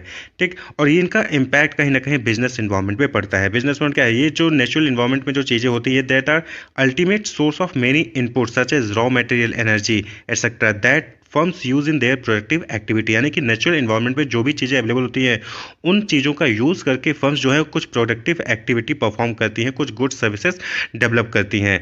ठीक, नेचुरल इन्वायरमेंट से ही हमें रॉ मटेरियल, एनर्जी मिलता है, तो इनका यूज़ करके बिजनेस क्या करती हैं? कुछ नए गुड्स और सर्विसेज को प्रोड्यूस करती हैं। Includes geographical and ecological factors. तो नेचुरल इन्वायरमेंट जो है वो जियोग्राफिकल और इकोलॉजिकल फैक्टर को इंक्लूड करता है, जैसे कि मिनरल्स हो गए, ऑयल्स हो गए, water, forest, weather, climate condition, ये सब क्या है? नेचुरल होते हैं। और इन्हीं का यूज़ करके business environments productive activity perform करते हैं, गुड सर्विस डेवलप करती हैं। तो इसलिए नेचुरल इन्वायरमेंट का भी इम्पैक्ट बिजनेस इन्वायरमेंट में पड़ता है। जैसे कि फॉर एग्जांपल आप सपोज करिए कि शुगर फैक्ट्री आपको ओपन करनी है, तो आप ओपन कहाँ करेंगे? ऑब्वियस सी बात है, वहाँ पे ओपन करेंगे, उस लोकेशन में ओपन करेंगे जहाँ पे शुगर केन की खेती हो, यानी गन्ने की खेती होती हो, वहीं पे आप चीनी मिल सेटअप करेंगे। तो sugar factory are set up where sugar can be grown, that depends on natural environment. तो नेचुरल इन्वायरमेंट भी डिपेंड करेगा कि कहाँ पे गन्ने की खेती होगी और वहीं पे आप अपना बिजनेस स्टार्ट करें। तो इसलिए बिजनेस इन्वायरमेंट में बिजनेस पे नेचुरल इन्वायरमेंट का इम्पैक्ट पड़ता है। नेक्स्ट इन्वायरमेंट है that is technological environment. Technological environment includes forces relating to scientific improvements and innovation. तो ये कौन कौन से साइंटिफिक इंप्रूवमेंट्स और इनोवेशंस को इंक्लूड करता है टेक्नोलॉजिकल इन्वायरमेंट? ऑब्वियस सी बात है कि which provide new ways of producing goods and services and new method and technologies of operating a business. तो टेक्नोलॉजिकल इन्वायरमेंट में कि ऐसा इन्वायरमेंट जहाँ पे टेक्नोलॉजी जो है डेवलप की जा रही है, साइंटिफिक इंप्रूवमेंट्स हो रहे हैं, इनोवेशंस हो रहे हैं, तो इनका यूज़ करके हम नए तरीके से, जो फर्म है वो नए तरीके से गुड्स और सर्विस को प्रोड्यूस कर सकती है, नए मेथड और टेक्नोलॉजी का यूज़ करके वो बिजनेस को ऑपरेट कर सकती हैं। तो for example 2G to 4G, पहले हम 2G यूज़ करते थे, फिर 3G आया, फिर 4G आया। इसी तरह से पहले हम ब्लैक एंड वाइट टीवी देखते थे, आज हम LED टीवी देखते हैं। प्रिंट मीडिया से डिजिटल मीडिया, ये सब कैसे हुआ है? टेक्नोलॉजिकल डेवलपमेंट की वजह से हुआ है। फीचर्स क्या है, इम्पैक्ट क्या है टेक्नोलॉजी का बिजनेस एनवायरनमेंट पे? तो पहले हम देखेंगे features of technology of a business environment. तो क्या है फीचर्स किसी भी टेक्नोलॉजी का? तो सबसे पहली चीज़ डायनेमिक। ऑब्वियस सी बात है कि डायनेमिक हो, यानी कि कीप चेंजिंग, ये ओवर एक टाइम पीरियड पे ये चेंज होता रहता है, कुछ ना कुछ उसमें इनोवेशन, अपग्रेडेशन, चेंजेस होते रहते हैं। तो जो भी टेक्नोलॉजी है वो डायनेमिक होता है, चेंज होता रहता है टाइम के साथ। Uses tools, material, system. Obvious बात है टेक्नोलॉजी है तो वो टूल्स, मटेरियल और सिस्टम का यूज़ करता है। टेक्नोलॉजीज ह्यूमन नॉलेज, जो ह्यूमन नॉलेज है उसी को तो हमने इम्पार्ट किया टेक्नोलॉजी में। टेक्नोलॉजी किसने डेवलप की? ह्यूमन ने की। तो ह्यूमन की नॉलेज का ही सेकंड जो रूप होता है वो होता है technology. Technology is human knowledge. Impact of technology on A business environment. तो क्या इम्पैक्ट पड़ता है बिजनेस इन्वायरमेंट पे टेक्नोलॉजी का? तो ऑब्वियस सी बात है, सबसे पहली चीज़ इम्पैक्ट ऑन HR, जो ये ह्यूमन रिसोर्स को रिप्लेस करता है। Replacing many jobs done by human. बहुत सारे ऐसे जॉब्स होते हैं जिसको जल्दी परफॉर्म करना होता है और ह्यूमन उसको जल्दी परफॉर्म नहीं कर पाता, तो उसको रिप्लेस करता है, यानी कि उसको मशीन जो है टेक्नोलॉजी वो तुरंत कर देती है। लेकिन इसका मतलब यह नहीं कि पुराने जॉब्स खत्म हो गए तो लोगों की जॉब चले जाएंगे, नहीं। टेक्नोलॉजी के आने से बहुत सारे नए जॉब्स भी क्रिएट होते हैं, जनरेट होते हैं। तो इम्पैक्ट ऑन HR। फिर है impact on customer reach, technology का यूज़ करके आप मैक्सिमम टू मैक्सिमम कस्टमर्स तक रीच कर सकते हैं। एक गांव के, विलेज के, रूरल एरिया के कस्टमर्स तक भी आप टेक्नोलॉजी का यूज़ कर सकते हैं using social media, Facebook, online mediums का यूज़ करके आप कस्टमर्स की रीच तक हो सकते हैं टेक्नोलॉजी का यूज़ करके। Impact on operating cost, obvious सी बात है ऑपरेटिंग कॉस्ट भी जो है आपकी कम पड़ती है। अब क्या है, डिलीवर करना है, ऑनलाइन डिलीवरी हो गई है, ऑर्डर करना है ऑनलाइन, आपको जो है रिटेल शॉप ही ओपन नहीं करने की जरूरत है, आप ऑनलाइन कहीं भी बैठे कहीं से भी ऑर्डर कर सकते हैं, कहीं भी से भी ट्रांजेक्शन कर सकते हैं। साथ ही साथ मीटिंग करनी है अपने रिटेलर से, सप्लायर से, होलसेलर से, तो आप ऑनलाइन मीटिंग कर सकते हैं टेक्नोलॉजी का यूज़ करके। तो इससे ट्रांसपोर्टेशन कॉस्ट, टाइम कॉस्ट सब बच सकता है। फिर इम्पैक्ट ऑन सिक्योरिटी, आपकी सिक्योरिटी को भी टेक्नोलॉजी हेल्प करता है। सीसीटीवी हो गए, अदर बहुत सारी टेक्नोलॉजी है जिनका यूज़ करके आप सिक्योरिटी अपने ऑर्गेनाइजेशन का, अपने चीज़ों का सिक्योर कर सकते हैं। तो ये इम्पैक्ट है टेक्नोलॉजी का बिजनेस एनवायरनमेंट में। तो सोशल एंड कल्चर एनवायरनमेंट, तो सबसे पहले हम देखेंगे कि सोसाइटी क्या होती है और कल्चर क्या होता है। तो सोसाइटी क्या होती है, तो human being living together in an area, उसको हम क्या कहते हैं, सोसाइटी। यानी कि किसी भी एरिया में जहाँ पे बहुत सारे ह्यूमन बीइंग एक साथ रहते हैं, तो उसी को हम क्या कहते हैं, सोसाइटी कहते हैं। एनवायरनमेंट और कम्युनिटी सराउंड बाई इंडिविजुअल, कोई भी एनवायरनमेंट, कोई भी कम्युनिटी जो कि इंडिविजुअल द्वारा सराउंडेड होती है, उसी को हम क्या कहते हैं, society. The term comes from the Latin idea of societas, यानी कि जो सोसाइटी वर्ड आया है वो लैटिन वर्ड से आया, societas meaning connection between friend and allies, यानी कि आपके साथ जो फैमिली, फ्रेंड्स हैं, रिलेटिव्स हैं, उनके साथ जो आपका कनेक्शन है, एलाइज के साथ जो कनेक्शन है, उसी को हम क्या कहते हैं, सोसाइटी कहते हैं। तो एग्जाम्पल के तौर पे जैसे आप देखते हैं, विलेज एक सोसाइटी हो गई, स्मॉल टाउन सोसाइटी हो गई, बिग सिटीज़ वो भी क्या एक सोसाइटीज़ है। तो human being living together in an environment, community और area are called is known as society. ठीक, देन है कल्चर। तो कल्चर क्या कहता है, तो culture refers to populations behaviour, values, practice, belief, religion, यानी कि जो सोसाइटी में लोग रहते हैं उनके जो वैल्यूज़ होते हैं, उनकी जो प्रैक्टिस होती है, उनके जो बिलीफ्स, रिलीजन होता है, उसी को हम क्या कहते हैं, कल्चर कहते हैं। Culture is the characteristics and knowledge of a particular group of people, यानी कि कल्चर क्या है, ये कैरेक्टरिस्टिक्स होती है कल्चर किसी भी ग्रुप ऑफ पीपल की, उनकी नॉलेज होती है ग्रुप ऑफ पीपल की, encompassing language, religion, cuisine, social habit, music and arts. तो लैंग्वेज, उनकी भाषा, हर सोसाइटी की अपनी अपनी भाषा होती है, हर कल्चर की अपनी अलग लैंग्वेज होती है, अलग रिलीजन होता है, अलग खाना बनाने का ढंग होता है, क्यूजिन, सोशल हैबिट्स अलग होती है, म्यूजिक एंड आर्ट्स जो है उनका टेस्ट जो है, प्रेफरेंस अलग होता है। आप कहीं भी देख लीजिए, इंडियन कल्चर देख लीजिए, वेस्टर्न कल्चर देख लीजिए, सब में अलग अलग आपको भिन्नता मिलेगी। तो कल्चर क्या रिफर करता है, उनकी लैंग्वेज, उनकी religion, cuisine, social habits, music, arts, इन सबको रिफर करता है। उनकी बिहेवियर, किसी भी सोसाइटी में रहने वाले पॉपुलेशंस की बिहेवियर को, वैल्यूज़ को, प्रैक्टिस को, बिलीफ, रिलीजन को वो रिफर करता है। तो वो क्या है, कल्चर है। Example Indian culture, western culture. तो होप कि आपको समझ में आएगा कि सोसाइटी और कल्चर में क्या डिफरेंस है। सोसाइटी यानी कि किसी भी एरिया में, किसी भी इन्वायरमेंट में जहाँ बहुत सारे लोग आपस में रहते हैं, फैमिली, फ्रेंड्स रहती है, उसको हम सोसाइटी कहते हैं। और उनका जो बिहेवियर होता है, उनकी जो वैल्यूज़, प्रैक्टिसेस, बिलीफ्स और रिलीजन होती है, उसी को हम क्या कहते हैं, कल्चर कहते हैं। ठीक, अब आता है सोशल इन्वायरमेंट। तो सोशल इन्वायरमेंट क्या होगा, तो ऑब्वियस बात है, the social environment of a business consist of all that a society believes, its custom, its practice and the way it believes, यानी कि जो सोसाइटी है वो जो बिहेवियर शो करती है, उनके जो बिलीव्स, उनके जो कस्टम्स है, उन्हीं को हम क्या कहते हैं, सोशल इन्वायरमेंट कहते हैं।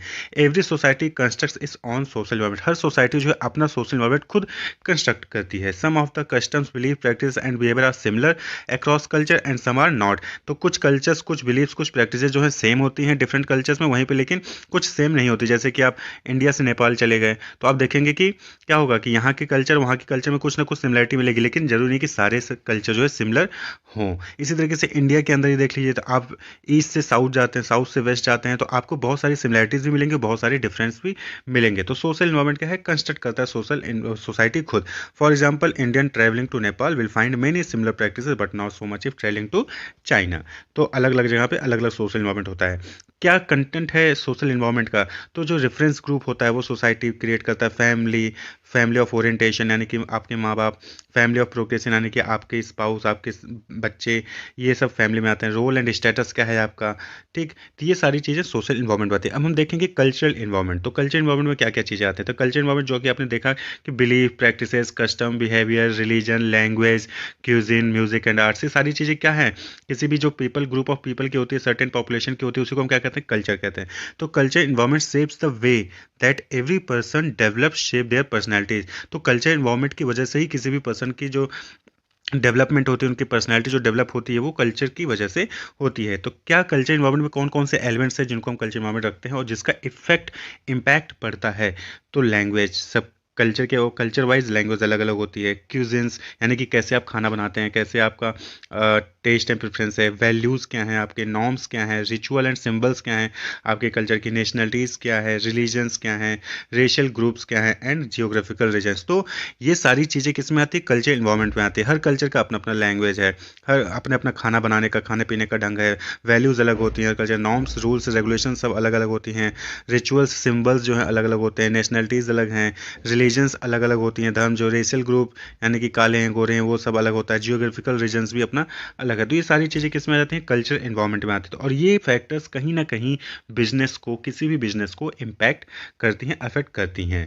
ठीक, तो अब हम देखेंगे टॉपिक की impact of foreign culture on business, यानी कि फॉरेन कल्चर है किसी के लिए, किसी बिजनेस के लिए फॉरेन कल्चर है तो उसका क्या इम्पैक्ट पड़ता है। सपोज करें कि कोई कंपनी है, कोई ऑर्गेनाइजेशन है, बिजनेस है, वो इंडिया में रन करिए, तो उसका जो फॉरेन की जो कल्चर है उसका इम्पैक्ट क्या पड़ेगा। तो ऑब्वियस सी बात है कि डिफरेंट परचेज बिहेवियर, जो परचेज बिहेवियर इंडियन कस्टमर्स की है ज़रूरी नहीं है कि वो फॉरेन कस्टमर्स की होगी। तो परचेज बिहेवियर क्या होगा, डिफरेंट होगा। तो उसके अकॉर्डिंग जो कंपनीज है, बिजनेस है, उनको अपना एक्शन प्लान करना होगा, मार्केटिंग स्ट्रेटजी डेवलप करनी होगी। Problem in business communication, obvious सी बात है जैसा कि हमने अभी पीछे देखा कि लैंग्वेज क्या है, सभी सोसाइटीज़ के सभी कल्चर के अकॉर्डिंग डिफर करती है। जो इंडिया में जो लैंग्वेज है, जो नहीं कि वो फॉरेन में लैंग्वेज हो, तो बिजनेस कम्युनिकेशन में भी प्रॉब्लम आती है। तो इसके लिए बिजनेस को अलग अलग अपना कम्युनिकेशन स्ट्रेटजी भी डेवलप करना होगा, इंडियन के लिए अलग, फॉरेन कंट्री के लिए अलग। Problem in product offering, obvious सी बात है कि जो टेस्ट एंड प्रेफरेंस है वो भी डिफर करती है। जो इंडियंस की जो टेस्ट एंड प्रेफरेंस है और जो फॉरेनर्स की टेस्ट प्रेफरेंस है उसमें कहीं ना कहीं डिफरेंस है। तो प्रोडक्ट ऑफरिंग में भी प्रॉब्लम आती है, आप सेम प्रोडक्ट हर जगह नहीं ऑफर कर सकते हैं। Changed business operation, business operation को भी आपको चेंज करना होगा as per social environment. Change promotion technique, obvious सी बात है जब परचेज बिहेवियर चेंज होगा, लैंग्वेज चेंज होगी, सोसाइटी कल्चर सब डिफरेंस होंगे इसमें, तो आपका प्रमोशन टेक्निक भी उसके अकॉर्डिंग डिफर करेगा। चेंज्ड ऑर्गेनाइजेशनल स्ट्रक्चर, आपका ऑर्गेनाइजेशनल स्ट्रक्चर भी सोसाइटी के अकॉर्डिंग डिफर करेगा। तो ये सारे फैक्टर्स हैं जो कि इम्पैक्ट करते हैं फॉरेन कल्चर का बिजनेस पे। यानी कि कोई बिजनेस इंडिया में रन करिए तो उस जब वो फॉरेन में जाती है तो फॉरेन कल्चर्स की वजह से इन सब चीज़ों पे उनका इम्पैक्ट पड़ता है।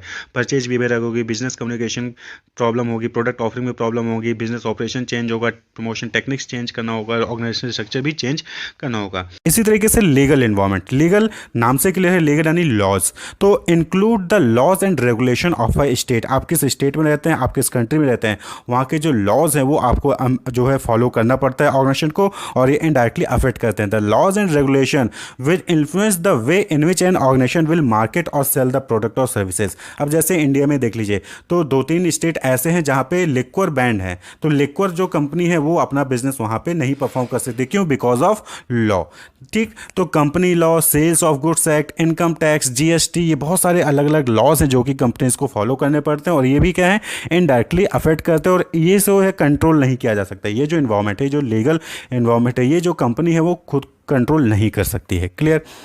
नेक्स्ट जो इन्वायरमेंट है दैट इज़ पॉलिटिकल इन्वायरमेंट। सभी लोग जानते होंगे पॉलिटिकल यानी कि जो पॉलिटिकल पार्टीज़ होती हैं जैसे बीजेपी, कांग्रेस, सपा, ये सब क्या है, ये सब पॉलिटिकल पार्टी है, और ये लोग भी जो है इनडायरेक्टली जो है अफेक्ट करते हैं। आप देखते होंगे कि कोई नई स्कीम आ रही है तो उस पर जो है धरना प्रदर्शन हो रहा है, हड़ताल हो रहा है, तो इन तरीक़ों से जो है किसी भी कंपनी को भी अफेक्ट कर सकते हैं। भाई किसी भी कंपनी को रन करने के लिए आपको किसी स्टेट में जाना पड़ेगा, उस स्टेट में जा रहे हो तो वहाँ की पॉलिटिकल पार्टी से आपको अप्रूवल लेना पड़ेगा, वो पॉलिटिकल पार्टी अप्रूवल दे रही है कि नहीं दे रही है, ये सारे फैक्टर्स हैं और अफेक्ट करते हैं। Set of governmental institutions, political parties and the organisation that are expression of the people in the nation of the world. जैसे कि अभी देख रहे होंगे कि जो विपक्ष है वो विपक्ष क्या करता है कि जो भाजपा सरकार है वो क्या है, ये अडानी और अंबानी की सरकार है। तो ये पॉलिटिकल इन्वायरमेंट है और ये जो है कहीं ना कहीं नेगेटिवली या पॉजिटिवली आपको अफेक्ट करेगा। क्लियर। देन आता है इकोनॉमिकल इन्वायरमेंट। इकोनॉमिकल इन्वायरमेंट कहने का मतलब है कि वहाँ की जो किसी भी कंट्री की एम्प्लॉयमेंट रेट क्या है या फिर अनएम्प्लॉयमेंट रेट क्या है, इन्फ्लेशन क्या है वहाँ पे,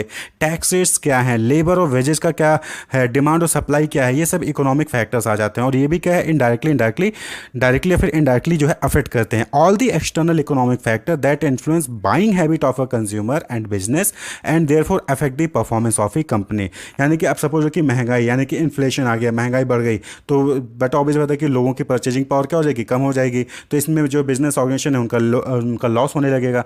तो ये क्या है, इनडायरेक्टली इकोनॉमिक एनवायरनमेंट भी अफेक्ट करते हैं।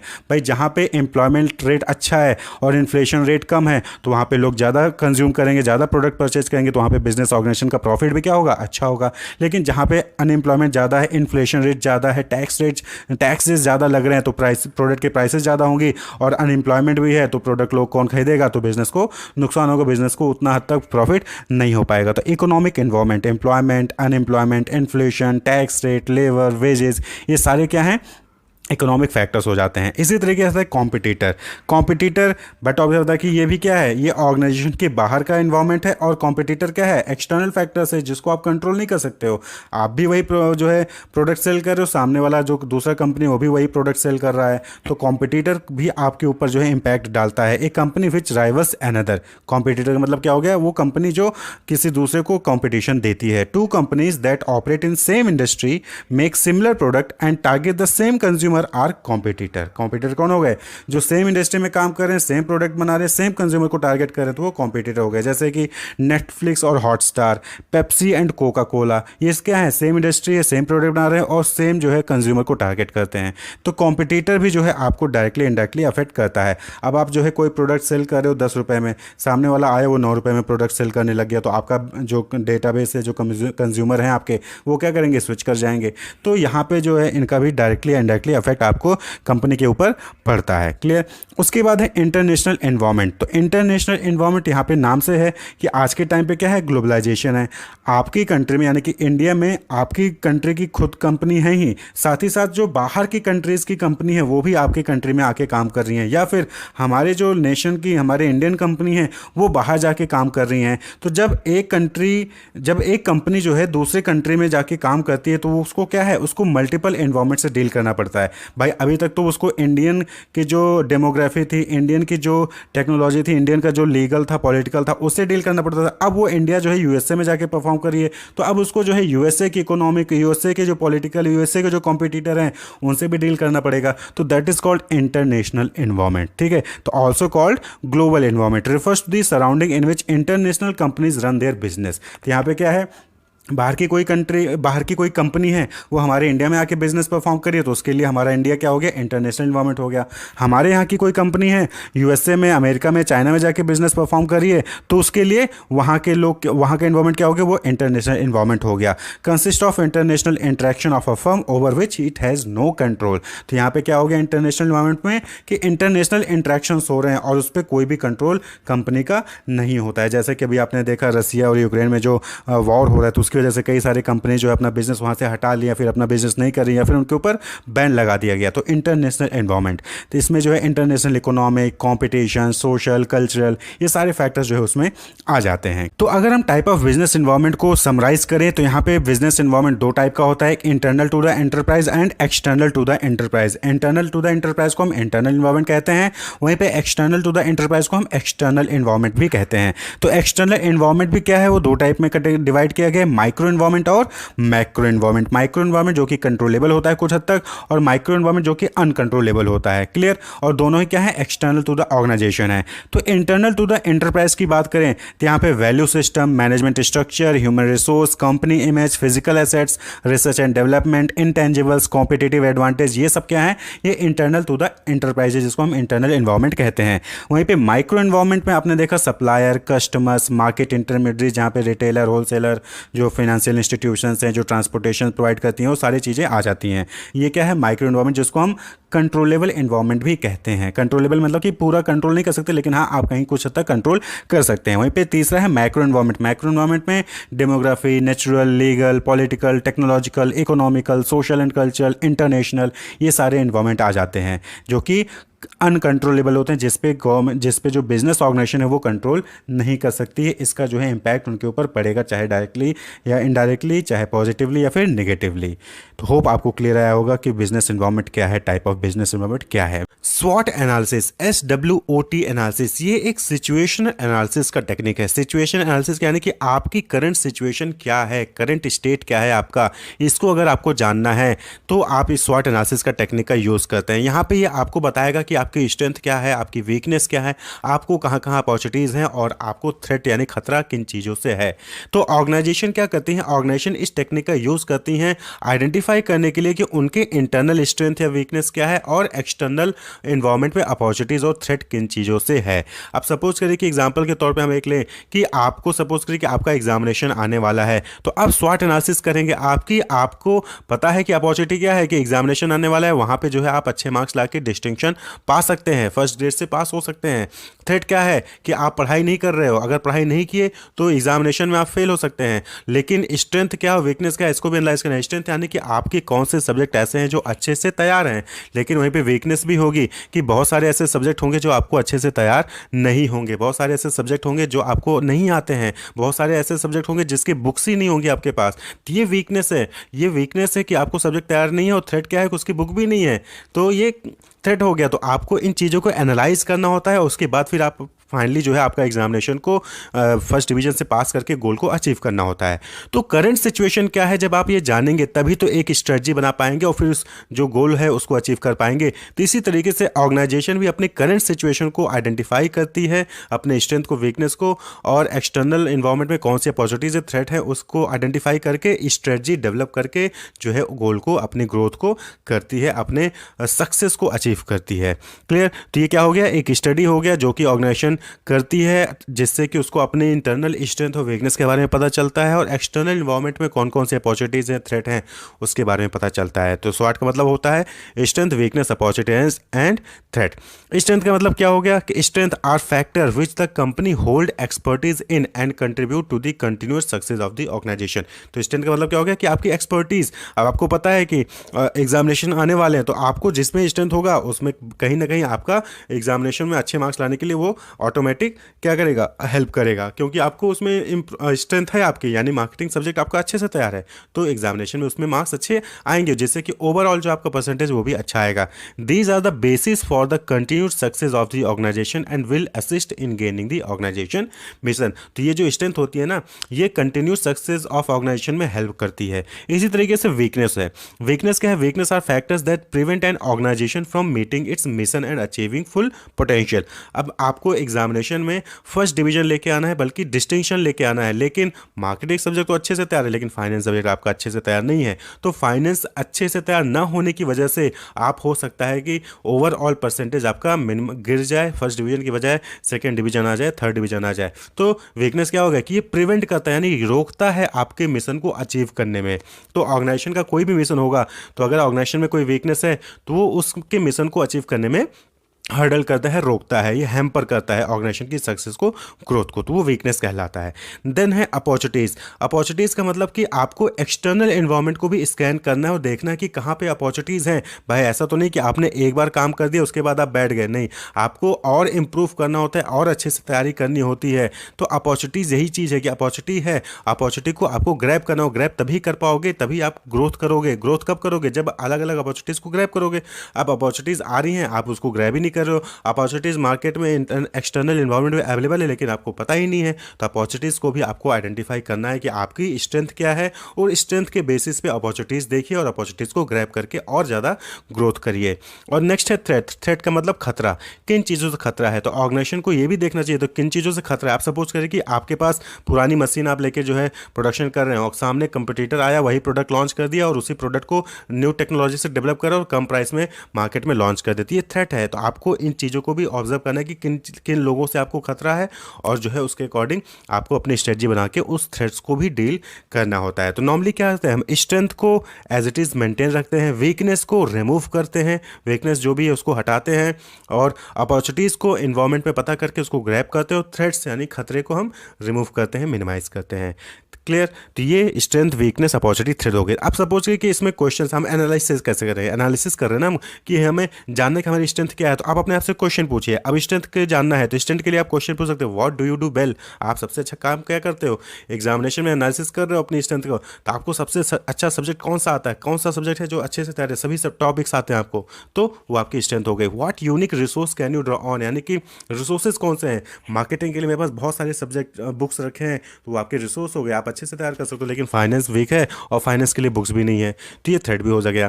ठीक है। तो इस तरीके से आप जो है एनालिसिस कर सकते हो। What do other see as your strength, सामने वाले जो अदर आपके दोस्त होंगे, फैमिली फ्रेंड्स होंगे, फैमिली है, वो आपके अंदर क्या देखते हैं कि तुम्हारा कौन सा सब्जेक्ट अच्छे से तैयार है, तो उनसे भी आपको सजेशन मिल जाता है कि हाँ ये मेरी स्ट्रेंथ होगी। इसी तरीके वीकनेस से भी व्हाट कुड यू इम्प्रूव, आपको देखना है कि क्या आप इम्प्रूव करना है आपको, आप उस पर फोकस करिए। Where do you have fewer resources than other, यानी कि सामने वाले के पास फाइनेंस की बहुत सारी बुक है लेकिन आपके पास फाइनेंस की बुक ही नहीं है, तो कहीं ना कहीं आपकी वो वीकनेस है। यानी कि सामने वाले के पास रिसोर्सेज हैं, कंपटीटर के पास रिसोर्सेज हैं लेकिन आपके पास रिसोर्स नहीं है, तो ये आपकी वीकनेस है। जैसे कि अभी एग्जांपल दिया कि ऑर्गेनाइजेशन के पास पुरानी टेक्नोलॉजी है और सामने जो कंपटीटर है उसके पास न्यू टेक्नोलॉजी थी, ये वीकनेस हो गई आपकी कि आपके पास वो टेक्नोलॉजी नहीं है, तो आप कहीं ना कहीं पीछे रह जाओगे, आपकी ग्रोथ, आपका सक्सेस रुक सकता है।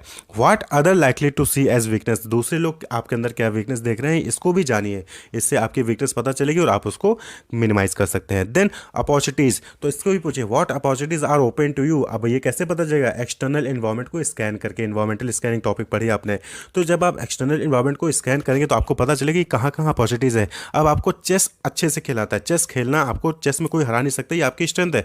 लेकिन आप टूर्नामेंट होते हैं डिफरेंट डिफरेंट, तो कब कहाँ कैसे टूर्नामेंट हो रही है आपको इसके बारे में पता ही नहीं, तो आप क्या चेस खेल के कितना भी अच्छा खेल लो किसी को पता ही नहीं चलेगा, तो अपॉर्चुनिटीज़ को ग्रैब करना जरूरी है। What trend could you take advantage of, कौन से ट्रेंड चल रहे हैं मार्केट में जिसका आप एडवांटेज ले सकते हो। Clear. How can U turn your strength into opportunities, अपने स्ट्रेंथ को अपॉर्चुनिटीज में कैसे बदल सकते हो, इसको भी आपको एनालाइज करना होगा, एनालाइज करके स्ट्रेटजी बना के उसको ग्रैब करना होगा। और next and last that is threat. Threat यानी what threat could harm you, कौन से लोग हैं जो आपको नुकसान पहुंचा सकते हैं, आपके गोल को अचीव करने के लिए कौन से लोग हैं जो हर्डल कर सकते हैं, आप उनको पहचानिए और उनको रोकिए। What is your competition doing, आपका कंपटीशन यानी कि आपका कंपटीटर क्या कर रहा है उसको देखिए, समझिए कि कंपटीटर क्या कर रहा है। What threat do your weakness expose you to, यानी कि कौन से खतरे हैं। What threat do your weakness, यानी कि कौन से वीकनेस है जो आपको थ्रेट पहुंचा रहे हैं, उसको भी आपको आइडेंटिफाई करना है, क्योंकि वीकनेस है तो कहीं ना कहीं वो भी आपके लिए एक खतरा है, कमजोरी है तो खतरा है, और उसको भी रिमूव करने की कोशिश करनी चाहिए। तो दैट इज थ्रेट। क्लियर। तो अब एग्जांपल देखें हम एक, तो स्ट्रेंथ, अब स्ट्रेंथ आप समझो कोई कंपनी है, ठीक है, जो कि डिलीवरी सर्विस प्रोवाइड कर रही है, तो उसकी स्ट्रेंथ क्या हो सकती है, same day delivery with in the city, यानी सिटी के अंदर वो सेम डे डिलीवरी दे रहा है, तो उसकी स्ट्रेंथ हो गई। Urban core has 1 hour delivery expectation, यानी कि अर्बन सिटीज़ में जहाँ वो डिलीवर कर रहा है वहाँ पे एक ही घंटे में वो डिलीवर कर दे रहा है, ये उसकी स्ट्रेंथ हो गई। क्लियर। हाई क्वालिटी फूड्स, वो अच्छी क्वालिटी का फूड्स दे रहा है, 200+ ड्राइवर्स उसके यहाँ पे हैं, ये भी उसकी स्ट्रेंथ हो गई। Trusted and high product sales exposure, ये क्या है, उसकी स्ट्रेंथ है, इसका यूज़ कर सकता है। लेकिन वहीं पे वीकनेस क्या हो सकती है, सपोज कॉस्टली, कॉस्टली ज़्यादा है, तो ये उसकी वीकनेस है। नो मंथली सब्सक्रिप्शन ऑप्शन और स्किल्ड पेमेंट अरेंजमेंट, यानी कि उसके ऐप पे कोई भी मंथली सब्सक्रिप्शन ऑप्शन नहीं है या फिर स्किल्ड पेमेंट अरेंजमेंट नहीं है, तो ये भी उसकी वीकनेस हो गई।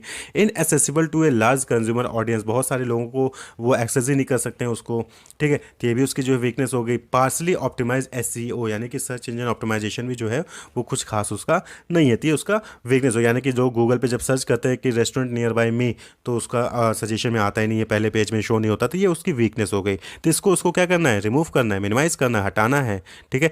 देन अपॉर्चुनिटीज़ क्या हो सकती हैं, optimise current mobile app for responsiveness and built in feedback, यानी कि आप मोबाइल ऐप लॉन्च कर सकते हो, मोबाइल ऐप ऑलरेडी है तो उसको ऑप्टिमाइज करिए, करंट रिस्पॉन्स मिले, कि जैसे कोई भी आए रिस्पॉन्स मिले। आपने अगर जोमेटो या स्विगी ऐप देखा होगा तो आप देखिए कि क्विकली सारी चीज़ें क्विकली होती हैं वहाँ पे, तो वो उसकी स्ट्रेंथ हो जाती है। Attract a large wider target audience, एक लार्ज और वाइडर टारगेट ऑडियंस को अचीव करने की कोशिश करें। ऐसा नहीं कि आपने खोल दिया लेकिन आप कुछ ही लोगों को डील कर रहे हैं, आपका जो रेंज है वो बड़ा होना चाहिए। SEO focus can help drive a great amount of traffic and improve online product sales ranking. तो एसईओ यानी कि सर्च इंजन ऑप्टिमाइजेशन आप जब करेंगे आपकी उसकी रैंकिंग अच्छी होगी, तो बट अब ऐसी बात है कि ज़्यादा से ज़्यादा ट्रैफिक भी आपके पास आएगा, तो उसको भी आपको इंप्रूव करवा सकते हैं, तो ये अपॉर्चुनिटी है, एसईओ इंप्रूव करेंगे सेल्स बढ़ेगा। वहीं पे थ्रेड भी हो सकता है, can operate at A loss drive away competition, यानी कि आप लॉस पे भी ऑपरेट करना पड़ सकता है कॉम्पिटिशन की वजह से। Costly state laws to oversee grocery delivery and accountability under review and evolution, यानी कि स्टेट लॉस की वजह से कॉस्टली भी आपके लिए वो चीज़ें पड़ सकती हैं। तो ये भी थ्रेड्स हैं, तो उसको भी आपको किस तरीके से डील करना है वो आपको देखना होगा, स्ट्रेटजी उसके लिए बनानी होगी। तो अगर देखा जाए तो इसके एडवांटेज क्या हो गया कि कंसोलिडेट स्ट्रेंथ, यानी कि आपके स्ट्रेंथ को कंसोलिडेट करता है, सारी सभी स्ट्रेंथ को। मिनिमाइज वीकनेस, वीकनेस को मिनिमाइज करने में हेल्प करता है, जब एनालाइज करेंगे वीकनेस पता चलेगा तभी तो आप मिनिमाइज कर पाएंगे। Help to grab opportunities, opportunities जो भी है इन्वायरमेंट में उसको एनालाइज करके आप उसको ग्रैब करने में हेल्प करता है। मिनिमाइज थ्रेट को मिनिमाइज करता है। फैसिलिटेट्स प्लानिंग, बट ऑब्वियस होता है कि आपको आगे चल के कैसे प्लान करना है उसमें हेल्प करेगा। जब आपको एग्जामिनेशन में फर्स्ट डिवीजन लेके आना है, आपको जब अपनी स्ट्रेंथ और वीकनेस पता रहेगी तभी तो आप उसके अकॉर्डिंग प्लान कर पाओगे कि हाँ मुझे मार्केटिंग पे कम टाइम देना है, फाइनेंस पे ज़्यादा टाइम देना है, क्योंकि फाइनेंस वीक है तो जो भी पोर्सन वीक है उस पर ज़्यादा मेहनत करनी है, तो प्लानिंग आप कर सकते हैं। फैसिलिटेट अल्टरनेटिव चॉइसेस, यानी कि उसके अल्टरनेटिव चॉइसेस भी अवेलेबल आपको होंगे और उसको जो है हेल्प अचीव करने में हेल्प करता है। हेल्प टू इनोवेट, इनोवेशन के लिए आपको हेल्प करेगा। इंश्योर सर्वाइवल एंड सक्सेस, और अगर आप सही तरीके से अपनी एनालिसिस करते हो, आपको अपनी कमजोरी, अपनी स्ट्रेंथ, सारी चीज़ें पता है, अपॉर्चुनिटीज़ कहाँ है और थ्रेट किन से है, तो आप जो है इसको डील करोगे, उसको हटाओगे, मैंने कि अपॉर्चुनिटीज़ को ग्रैब करोगे, थ्रेट्स को मिनिमाइज करोगे, वीकनेस को मिनिमाइज करोगे, स्ट्रेंथ को और स्ट्रेंथ ले आओगे, तो इससे आपका सर्वाइवल भी होगा और आप सक्सेस भी अचीव कर पाओगे। Wish you all the best, keep watching. तो जैसा कि आपको पता है कि अगर किसी कंपनी को कम्पिटिटिव एडवांटेज पाना है अपने कंपटीटर पे, तो उसके लिए उसको या तो कम प्राइस पे ज़्यादा वैल्यू देना होगा कस्टमर को, या फिर क्या करना होगा कि ज़्यादा प्राइस पे एक हायर बेनिफिट देना होगा, और ऐसा बेनिफिट देना होगा या सर्विस देना होगा जो कि वो जस्टिफाई कर सके हायर प्राइस को। एक competitive advantage is an advantage of over competitors gained by offering consumer greater value either by means of lower price or by providing greater benefit or service that justify higher prices। या तो आप कम price में ज़्यादा value दो, या फिर आप higher price दे रहे हो तो आपका जो बेनिफिट है, सर्विस है, वो जस्टिफाई होना चाहिए कि आप इस वजह से हायर प्राइस में दे रहे हो, यानी कि डिफ्रेंशिएशन यहाँ पे होगा। तो माइकल पॉटर ने इसी के बेसिस पे क्या किया, दो जो है वे दिए। Michael Porter define the two way in which an organisation can achieve competitive advantage over its rivals, यानी कि आपके कंपटीटर पे आप कैसे कंपटीटिव एडवांटेज पा सकते हो। उसके लिए माइकल पॉटर ने दो तरीके बताए, cost advantage and differentiation advantage. या तो आप कॉस्ट एडवांटेज कर लीजिए, यानी कि कॉस्ट को कम करिए, या फिर आप डिफरेंशिएशन एडवांटेज, यानी कि आप अपने आप को डिफरेंशिएट करिए कंपटीटर से, कि आपके जैसा प्रोडक्ट कोई और दूसरा दे ही ना पाए। तो यही दो तरीके हैं जहाँ पे आप कंपटीटिव एडवांटेज गेन कर सकते हैं अपने कंपटीटर्स पे। तो ये इन्होंने क्या किया कि स्ट्रेटजी थी। यहाँ पे देखिए, आप यहाँ पे ग्रिड दे सकते हैं कि अगर मार्केट ब्रॉड है और आप कॉस्ट पे फोकस करते हो, यानी कॉस्ट को मिडवाइड करते हो अपने पूरे मार्केट में, ब्रॉड मार्केट में, तो कॉस्ट लीडरशिप आएगी। वहीं पे नैरो मार्केट में, यानी कि किसी एक सेगमेंट में, किसी पर्टिकुलर मार्केट में जो है आप अपने कॉस्ट को रिड्यूस करते हो, तो उसको कहते हैं कॉस्ट फोकस होना। इसी तरीके से अगर ब्रॉड मार्केट में, यानी कि आप पूरे कंट्री में या फिर डिफरेंट कंट्रीज़ में जब अपने प्रोडक्ट को डिफरेंशिएट करते हो अपने कंपटीटर को, तो उसको हम कहते हैं डिफरेंशिएशन लीडरशिप। वहीं पे अगर आप किसी पर्टिकुलर मार्केट में या फिर किसी एक सेगमेंट में जब आप अपने प्रोडक्ट को डिफरेंशिएट करते हो, तो उसको क्या कहते हैं, डिफरेंशिएशन फोकस। हम एक एक करके यहाँ पे देखते हैं। तो पहला क्या है, पहली चीज़ की 4 स्टेजेस यहाँ पे दी गई, जो पहला है कॉस्ट लीडरशिप, दूसरा है कॉस्ट फोकस, तीसरा है डिफरेंशिएशन लीडरशिप और चौथा है डिफरेंशिएशन फोकस। तो मेन यहाँ पे देखिए 3 है, कॉस्ट लीडरशिप, डिफरेंशिएशन लीडरशिप और फोकस स्ट्रेटजी। फोकस में कॉस्ट फोकस और डिफरेंशिएशन फोकस, यानी कि आप फोकस स्ट्रेटजी में कॉस्ट पे फोकस कर रहे हो, फिर डिफरेंशिएशन स्ट्रेटजी पे फोकस कर रहे हो, वो मैटर करता है। तो cost leadership, differentiation leadership and focus strategy. Focus strategy में कॉस्ट एंड डिफरेंशिएशन। हम एक एक करके इसको देखते हैं। तो सबसे पहले हम देखेंगे कॉस्ट स्ट्रेटजी क्या होता है, यानी कि कॉस्ट लीडरशिप क्या होता है। तो cost leadership advantage is when a business provides the same product and service as its competitor at lesser cost than its competitor. तो नाम क्लियर है, कॉस्ट लीडरशिप यानी कि आप कॉस्ट में लीड पा रहे हो। कैसे कि आपने कम कॉस्ट में सेम सर्विस प्रोवाइड कर रहे हो, कम कॉस्ट में आपने सेम सर्विस जो है डेवलप कर लिया, सेम प्रोडक्ट आपने बना लिया।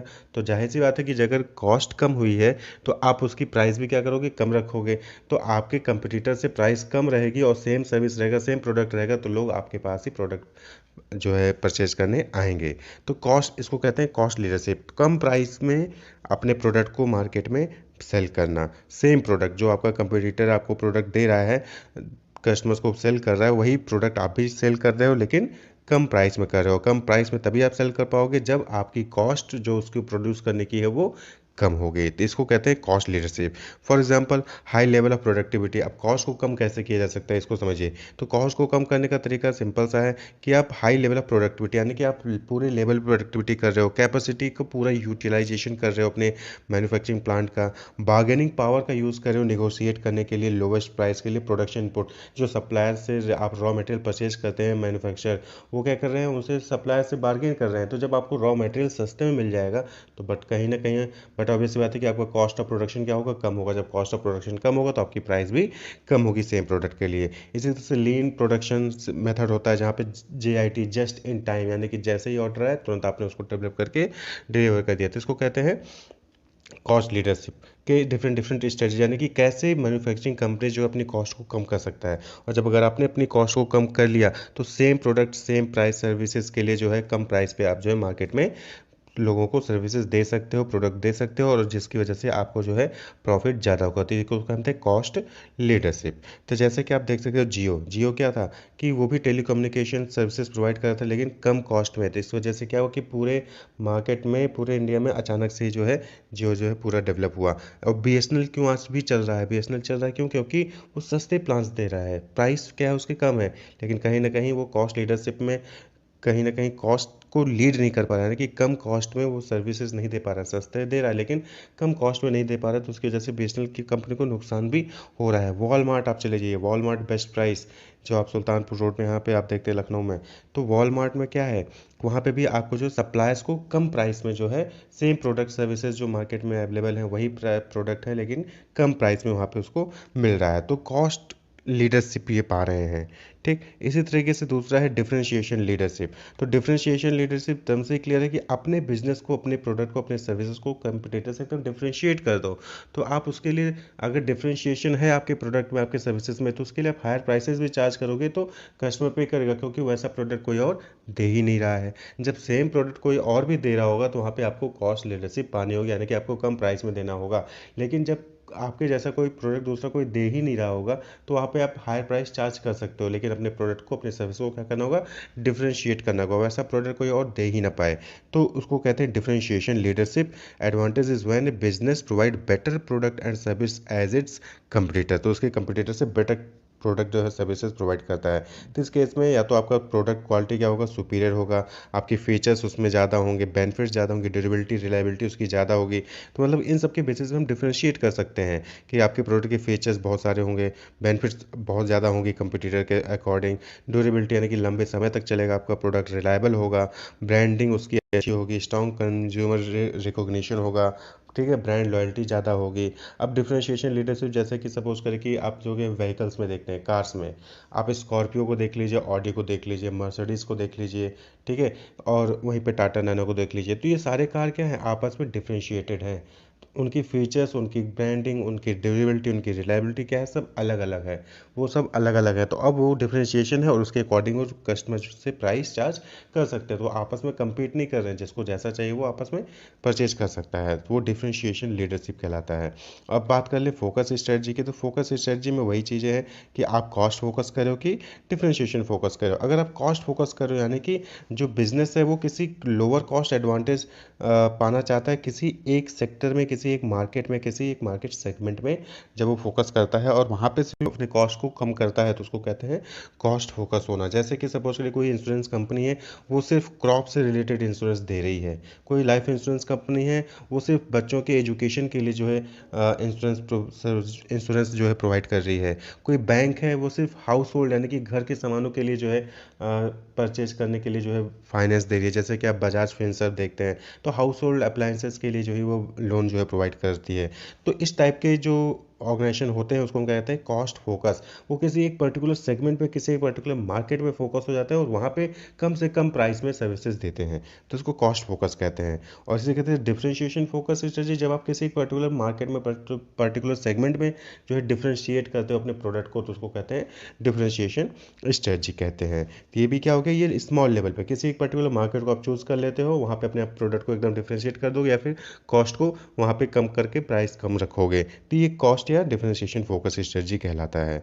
तो यही माइकल पॉर्टर के जेनरिक स्ट्रेटजीज हैं फॉर कम्पिटिटिव एडवांटेज। तो या तो आप ब्रॉड लेवल पे बात करें तो कॉस्ट को कम करिए, यानी अगर आपने अपने कॉस्ट को कम कर लिया तो सेम प्रोडक्ट सेम सर्विसेज के लिए जो कंपटीटर दे रहा है तो फिर आप कॉस्ट लीडरशिप पा जाएंगे। कॉस्ट लीडरशिप पा गए तो आपकी कम प्राइस में जो है ज़्यादा से ज़्यादा आप अपने प्रोडक्ट और सर्विसेज को बेच सकते हैं। वहीं पे डिफरेंशिएशन, अगर कॉस्ट नहीं कम कर पा रहे हैं तो आपको अपने प्रोडक्ट को डिफरेंशिएट करना होगा, अपने फीचर्स, ड्यूरेबिलिटी, रिलायबिलिटी जो भी प्रोडक्ट के हैं वैसे फीचर्स, वैसी ड्यूरेबिलिटी, वैसी रिलायबिलिटी कंपटीटर ना दे पाए। तो अगर आपने ये डिफरेंशिएशन कर लिया तो फिर आप मार्केट में सक्सेस सक्सेसफुल हो सकते हैं, कंपटीशन को जीत सकते हैं, या फिर आप फोकस स्ट्रेटजी अपना सकते हैं कि किसी पर्टिकुलर मार्केट में सेगमेंट में आपने फोकस कर लिया, उस मार्केट में आपको कम से कम प्राइस में आपको जो है प्रोडक्ट देना है। तो यानी कि कॉस्ट फोकस हो गया, कॉस्ट कम करेंगे तभी प्राइस कम होगी। या फिर आपने किसी पर्टिकुलर मार्केट सेगमेंट में डिफरेंशिएशन प्रोडक्ट बता दिया, यानी कि वैसा प्रोडक्ट कोई और उस मार्केट में दे ही नहीं रहा होगा वैसा वैसा प्रोडक्ट, तो वो डिफरेंशिएशन स्ट्रेटजी कहलाता है।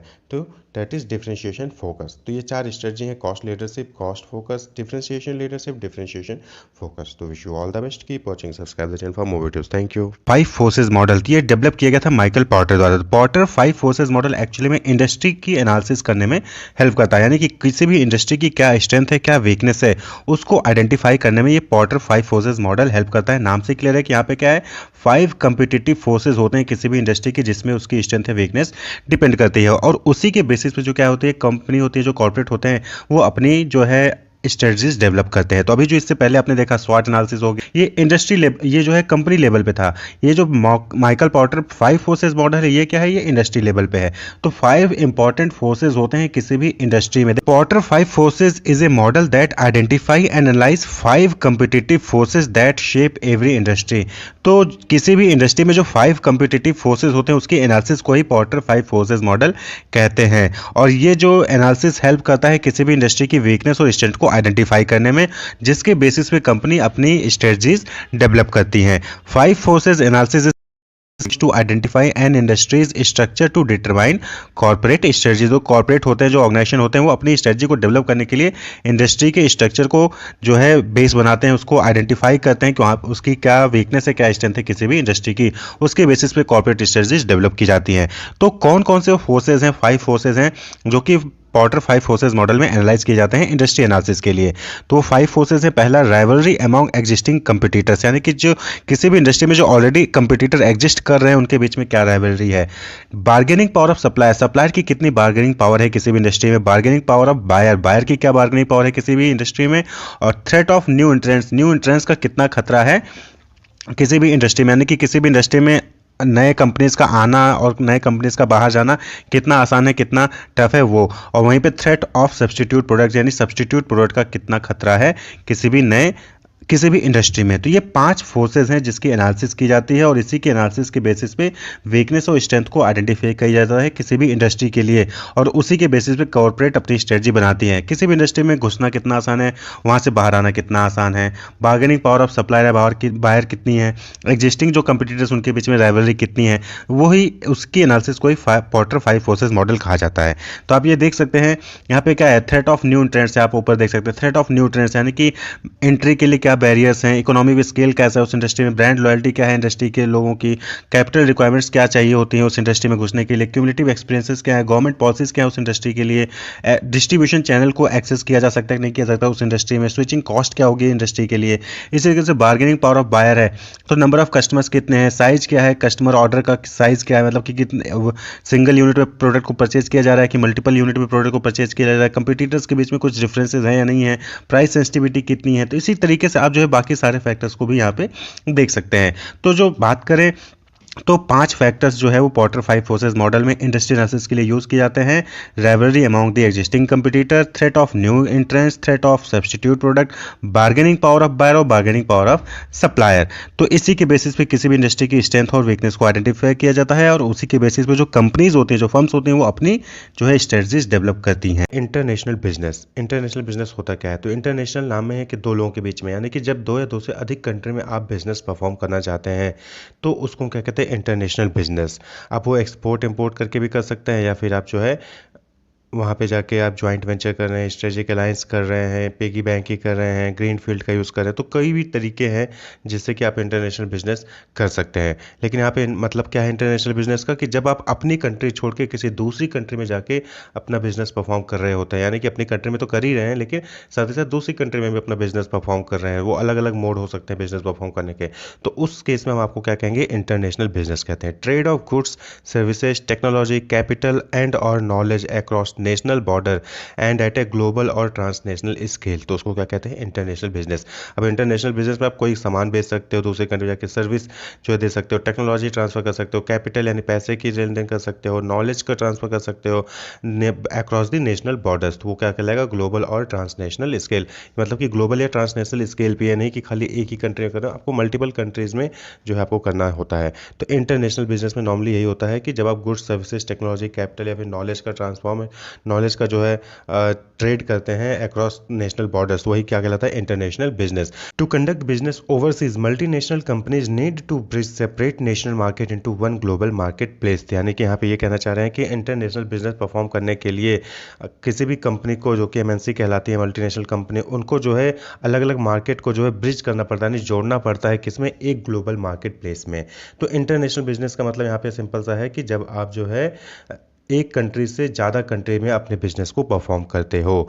वो बिजनेस आपका कुछ भी हो सकता है, गुड्स से रिलेटेड, सर्विस से रिलेटेड, टेक्नोलॉजी से रिलेटेड, कैपिटल या नॉलेज को ट्रांसफर आप कर रहे हो। तो एग्जांपल आपके सामने है अमेजोन, कोका कोला, ऐसे बहुत सारी कंपनीज हैं, आईबीएम, गूगल, यूट्यूब, ये अलग अलग कंपनीज हैं जो कि एक कंट्री से ज़्यादा कंट्रीज में पूरे वर्ल्ड में जो है ये फैली हुई हैं, वो अपना बिजनेस परफॉर्म कर रही हैं। These companies have independent operation in each country and each country has its on set of offices, employees, etcetera. तो ये जो एमएनसीज होती हैं, जो मल्टीनेशनल कंपनीज कहते हैं हम, इंटरनेशनल बिजनेस जो कंपनी करती हैं, उनके कंपनीज के जो है इंडिपेंडेंट ऑपरेशंस होते हैं हर कंट्री में, और हर कंट्री में उनका ऑफिस होता है, सब्सिडियरी ऑफिस हो सकता है, हेड ऑफिस हो सकता है, और एम्प्लॉयज़ अलग अलग कंट्री में अलग अलग होते हैं। Even the product and marketing campaign are customise as per local need, तो इनके जो प्रोडक्ट होते हैं, जो मार्केटिंग कैंपेन होते हैं, वो भी बल्कि लोकल नीड, यानी कि जिस कंट्री में है उस कंट्री के अकॉर्डिंग जो है कस्टमाइज किए जाते हैं। अब जैसे देखिए, यूट्यूब इंडिया, गूगल इंडिया, तो गूगल अमेरिका का है, लेकिन गूगल इंडिया, यानी गूगल इंडिया के लिए कस्टमाइज़ किया गया है। तो इसी तरीके से क्या है कि इनके प्रोडक्ट्स जो है कंट्री वाइज जो है वो कस्टमाइज भी किए जाते हैं। तो इंटरनेशनल बेस वो मोड होता है, टेक्निक होता है, स्ट्रेटजीज होती हैं कि कैसे आपको करना है। लेकिन यहाँ पे सिंपल सी बात आपको ये समझना कि इंटरनेशनल बिजनेस का मतलब ये हो गया कि जब आप एक कंट्री से ज़्यादा अलग अलग कंट्री में जो है अपने बिजनेस को परफॉर्म करते हैं, तो आप इंटरनेशनल बिजनेस कर रहे होते हैं। अमेजोन, कोका कोला, ये सारे एग्जाम्पल आपके सामने हैं, ठीक है। इंटरनेशनल बिजनेस इन्वायरमेंट, देखिए आपने इन्वायरमेंट, बिजनेस इन्वायरमेंट पढ़ा होगा एमबीए फर्स्ट से में भी, कि क्या होता है कि माइक्रो एंड मैक्रो भी इंटरनल और एक्सटर्नल होता है। तो इंटरनल यहाँ पे जो इंटरनेशनल बिजनेस इन्वायरमेंट है, बट ऑब्वियसली बात है, आप क्या जा रहे हो, बाहर किसी दूसरे कंट्री में जो है बिजनेस परफॉर्म करने जा रहे हो, तो आपको जो है मेन फोकस किस पे करना है, एक्सटर्नल इन्वायरमेंट पे, यानी कि मैक्रो के एक्सटर्नल इन्वायरमेंट पे। तो an international business environment is the surrounding in which international companies run their business. तो ये जस्ट आपने पढ़ा है कि बिजनेस इन्वायरमेंट क्या होता है, कि एक ऐसी सराउंडिंग होती है जहाँ पे बिजनेस को अपना परफॉर्म करना होता है, जो कंपनीज होती हैं उनको अपना बिजनेस परफॉर्म करना होता है। तो मैक्रो यानी कि एक्सटर्नल इन्वायरमेंट कौन कौन से होते हैं जो कि इंटरनेशनल बिजनेस में आपको ध्यान रखने होते हैं। तो जैसे कि इकोनॉमिक इन्वायरमेंट, सबसे इंपॉर्टेंट, इकोनॉमिक, जीडीपी कैसी है उस कंट्री की, आप जहाँ पे जा रहे हो वहाँ के इकोनॉमिक लेवल कैसा है, लोगों का इनकम लेवल कैसा है, इकोनॉमिक सिस्टम यहाँ पे कैपिटलिज्म है, सोशलिज्म है, मिक्स्ड इकोनॉमी है, कैसी इकोनॉमी है, इकोनॉमिक रिसोर्सेज वहाँ पे इजिली अवेलेबल है कि नहीं लेवल है, लेवल ऑफ इनकम कैसा है, distribution of income and assets कैसे हैं वहाँ पे उस कंट्री में, जिस भी कंट्री में आप परफॉर्म करने जा रहे हो। तो इकोनॉमिक से रिलेटेड चीज़ें आपको वहाँ पे देखने होती हैं, क्योंकि आप जो बिजनेस परफॉर्म करने जा रहे हो उसमें कहीं ना कहीं आपको ये सारी चीज़ों की जरूरत पड़ती है, तो उसको आप पहले अच्छे से स्टडी कर लेना चाहिए, तब आपको जो है दूसरे कंट्री में बिजनेस परफॉर्म करने जाना है। सोशल एंड कल्चर इन्वायरमेंट, अब आप जिस कंट्री के हैं, मतलब आपका जो होम कंट्री है, वहाँ पे सोशल कल्चर अलग हो सकता है, आपकी सोसाइटी, आपका कल्चर अलग हो सकता है, वहाँ के customs, tradition, taste and preferences लोगों के अलग अलग हो सकते हैं। लेकिन जब आप किसी दूसरी कंट्री में जाते हो तो वहाँ के लोगों के कस्टम्स, वहाँ के ट्रेडिशन, वहाँ के टेस्ट एंड प्रेफरेंसेस, वहाँ की सोसाइटी के नॉर्म्स जो हैं, सोशल नॉर्म, सोशल स्टेटस, वो सब अलग होंगे। तो उसको भी आप जो है कहीं ना कहीं वो आपके बिजनेस को इफेक्ट डालता है, तो उसको जो है आपको अच्छे से स्टडी करना होता है जब आप इंटरनेशनल बिजनेस परफॉर्म करने जा रहे हो। नेक्स्ट है political, legal and regulatory environment, ये भी क्या है, रूल से रिलेटेड है कि पॉलिटिकल, इंडिया में पॉलिटिक्स अलग है, लीगल रूल्स है वो अलग है, रेगुलेटरी इन्वायरमेंट अलग है। दूसरी कंट्रीज में उनका अपना पॉलिटिकल होगा, अपना लीगल रूल होगा, रेगुलेटरी इन्वायरमेंट होगा। तो आपको इसको भी देखना कि टैक्सेस क्या है, सब्सिडीज़ क्या मिल रहे हैं, बिजनेस रिलेटेड लॉज क्या है, कि यहाँ पे कंपनी खोलना कितना आसान है, दूसरी कंपनी में खोलना, कंट्री में कंपनी खोलना कितना आसान है, वहाँ पे कौन कौन से रूल्स को फॉलो करना पड़ता है, टैक्सेस कहाँ पे ज़्यादा देने हैं, कहाँ पे कम देने हैं, सब्सिडी कहाँ पे ज़्यादा मिल रही है, कहाँ पे कम मिल रही है, ये सारी चीज़ें political, legal and regulatory environment से आ जाते हैं। नेक्स्ट इन्वायरमेंट है नेचुरल इन्वायरमेंट। नेचुरल इन्वायरमेंट में इसकी नेचुरल रिसोर्सेज वहाँ पे कौन कौन से अवेलेबल है, यानी कि जो आपको नेचुरल मटेरियल चाहिए, रॉ मटेरियल जो होता है वो अवेलेबल है कि नहीं है, वेदर कैसा है वहाँ पे, ठंडा गर्म प्रदेश है, क्लाइमेट कंडीशंस कैसे हैं, पोर्ट फैसिलिटीज़ अवेलेबल है कि नहीं है, नेचुरल रिसोर्सेज, पोर्ट फैसिलिटी यानी कि समुद्र के किनारे जो आपको पोर्ट मिलता है, वहाँ पे आपको आपको सामान उतारने के लिए जगह है या नहीं है, स्पेस है, फैसिलिटी है कि नहीं है। तो ये नेचुरल रिसोर्सेज वहाँ पे आपको देखने होते हैं। तो उसके बाद टेक्नोलॉजिकल एनवायरनमेंट, सबसे इंपॉर्टेंट फैक्टर टेक्नोलॉजी, कि जो टेक्नोलॉजी आप यहाँ पे यूज़ कर रहे हो क्या वो टेक्नोलॉजी है वहाँ पे मिल जाएगी या नहीं मिल जाएगी। अगर नहीं मिलेगी तो क्या आपको लेके जाना होगा ट्रांसफर ऑफ टेक्नोलॉजी। ये ग्लोबलाइजेशन का सबसे इंपॉर्टेंट फैक्टर है कि कई कंट्रीज़ में जहाँ वो टेक्नोलॉजी नहीं होती है तो कंट्री जब अपना बिजनेस परफॉर्म करने जाती है उस दूसरे कंट्री में तो अपनी टेक्नोलॉजी भी लेके जाती है वहाँ पे। तो टेक्नोलॉजी ट्रांसफर जो है वो बहुत इंपॉर्टेंट फैक्टर है। तो इंटरनेशनल बिजनेस इन्वायरमेंट में आपको ये भी देखना है कि जब दूसरी कंट्री में बिजनेस परफॉर्म करने जाते हो तो वहाँ पे टेक्नोलॉजी है या नहीं है, या फिर आपको अपना जो है होम कंट्री का टेक्नोलॉजी आपको होस्ट कंट्री में लेके जाना होगा। तो ये टेक्नोलॉजिकल इन्वायरमेंट भी आ जाता है। तो ये कुछ इंटरनेशनल बिजनेस इन्वायरमेंट है जो कि आपको देखने होते हैं। Economic environment, social and cultural environment, political, legal and regulatory environment, natural environment, technological environment. तो ये सारे फैक्टर्स आपको याद रखना है, इसको इन डिटेल आपको जो है तैयार करना होगा। तो यहाँ पे हमने रिविजनली जो है इसको प्रैक्टिस किया है। ग्लोबलाइजेशन क्या होता है? ग्लोबलाइजेशन नाम से क्लियर होगा और सभी को पता होगा। ग्लोबलाइजेशन मीन्स जब आप पूरे वर्ल्ड में कहीं पे भी हर जगह अवेलेबल हो, मौजूद रहें, तो उसको हम क्या कहते हैं? ग्लोबलाइज होना। हर जगह आपके बारे में पता हो। तो ग्लोबलाइजेशन ऑफ बिजनेस का मतलब क्या हुआ कि globalisation of business means doing business in multiple countries, यानी कि जब आप एक से ज़्यादा कंट्रीज में अपना बिजनेस परफॉर्म कर रहे होते हैं, या कह लें कि आप ऑल ओवर वर्ल्ड अपना बिजनेस परफॉर्म कर रहे होते हैं, तो हम आपको कहते हैं globalised. Okay, globalization means allowing interaction, integration among the people, companies and government of different nation by international trade and investment and aided by information technology। यानी कि जब अलग अलग नेशंस के जो इंटरेक्शन बढ़ता है, अलग अलग नेशन में इंटीग्रेशन बढ़ता है पीपल, कंपनीज और गवर्नमेंट के बीच में, इंटरनेशनल ट्रेड के थ्रू, इन्वेस्टमेंट के थ्रू, तो उसी को हम क्या कहते हैं? ग्लोबलाइजेशन कहते हैं। तो इम्पॉर्टेंस क्या है ग्लोबलाइजेशन का? तो इंक्रीज इन ट्रेड, अगर आप ग्लोबलाइजेशन होगा यानी कि एक कंपनी बहुत सारी कंट्रीज में बिजनेस परफॉर्म कर सकती है, तो आप ऑब्वियस सी बात है कि ट्रेड यानी व्यापार में बढ़ावा होगा, ग्रेटर चॉइस होगा कस्टमर के पास। क्योंकि ट्रेड में बढ़ावा होगा, हर जगह की चीज़ें हर जगह अवेलेबल होंगी। ग्रेटर कंपटीशन, और कंपटीशन ज़्यादा होगा, लोकल बिजनेस होंगे, इंटरनेशनल बिजनेस होंगे, एमएनसीज होंगी, तो ऑब्वियस सी बात है कंपटीशन ज़्यादा होगा, तो जिसकी वजह से कस्टमर को लोअर प्राइस में प्रोडक्ट मिलेगा। Increase capital and labour mobility, capital increase होगा और मोबिलिटी लेबर यानी कि लेबर की जो मोबिलिटी मूवमेंट है वो भी इंक्रीज होगी। इकोनॉमिक स्केल अचीव होगा, यानी कि जो मैक्सिमम हम किसी भी चीज़ का प्रोडक्शन कर सकते हैं वो हम अचीव कर सकते हैं, एफिशिएंट प्रोडक्टिविटी होगी। टैक्स अवॉइडेंस, बहुत सारे टाइप के टैक्स होंगे जिसको हम अवॉइड कर सकते हैं। रिमूविंग मोनोपोली, मोनोपोली रिमूव होगी। बहुत सारे कंट्रीज में होता है कि जहाँ पे सिर्फ एक ही दो कंपनी होती हैं जो किसी भी प्रोडक्ट को बनाती हैं, सेल करती है। तो ऐसे में अगर ग्लोबलाइजेशन नेशन जो है, डिफरेंट नेशन जो है ग्लोबलाइजेशन को प्रमोट करेंगी तो मोनोपोली हटेगी।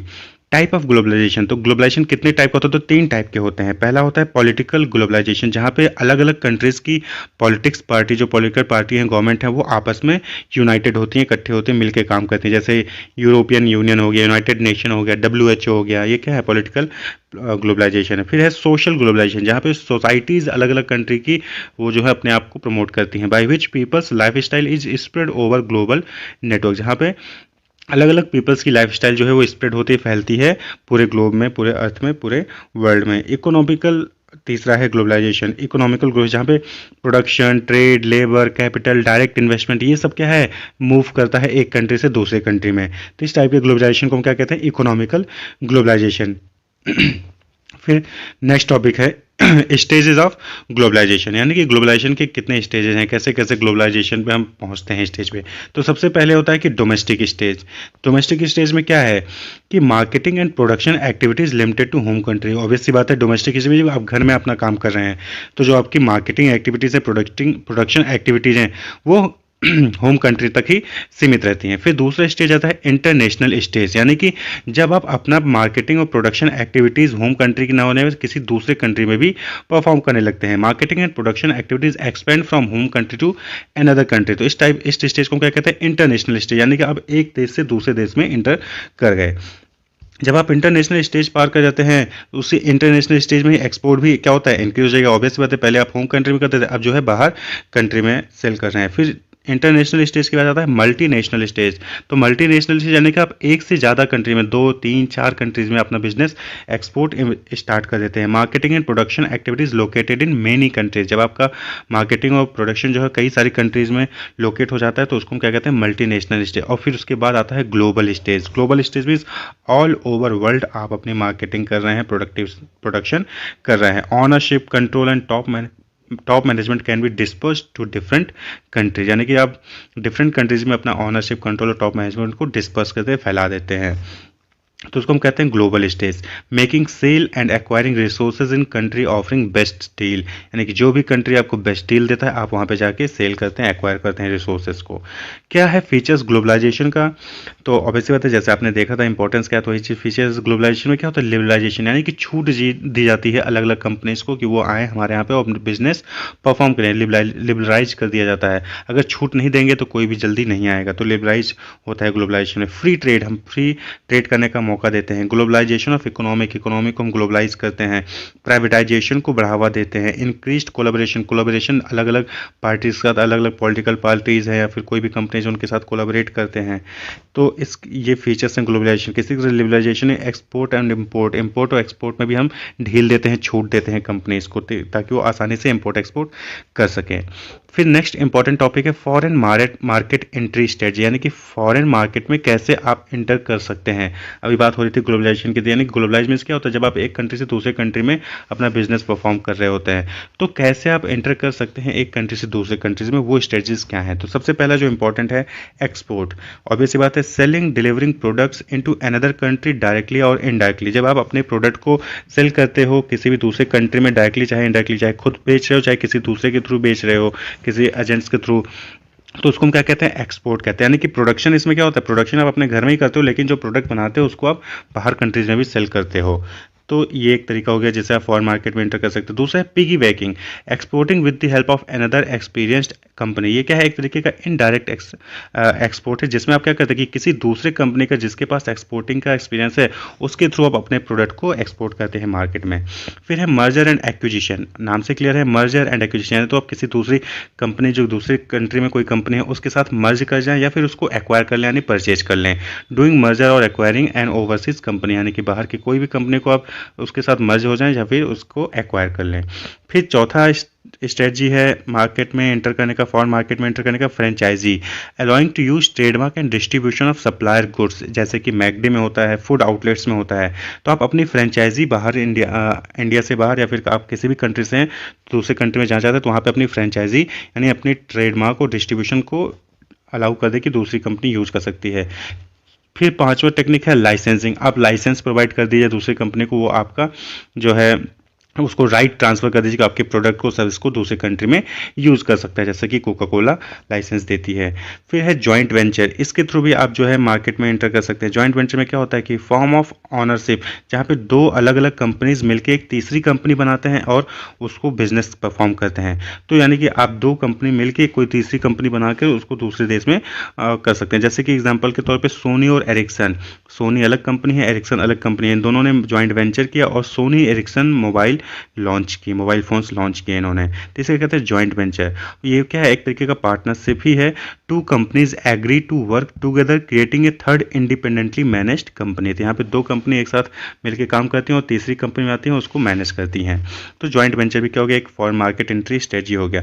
इसी तरीके से टर्न की प्रोजेक्ट, टर्न की प्रोजेक्ट में क्या होता है कि आप बाहर किसी कंट्री में कोई प्रोजेक्ट डेवलप करते हैं, फिर उसको आप वापस कर देते हैं, एक बार बाहर मार्केट में एंटर करते हैं। Facilities two is build by A company for another company and handed over after completion of the work, that is turn की प्रोजेक्ट। फिर है green field project. Green field project क्या है, एक तरीके का एफडीआई यानी फॉरेन डायरेक्ट इन्वेस्टमेंट है, जहाँ पे जो पेरेंट कंपनी है, सपोज करिए कि इंडिया की कोई कंपनी है, वो बाहर किसी दूसरे देश में जाती है और वहाँ पे एक नया पूरा सब्सिडरी ब्रांच अपना ओपन करती है शुरू से लेके, यानी कि एक बेस से बना के parent company create a newly Holi owned subsidiary in different company, यानी कि पूरी होली जो है वो ऑन्ड होगा, यानी कि कंप्लीटली जो इंडियन कंपनी है उसी का वो ऑन सब्सिडरी ब्रांच होता है।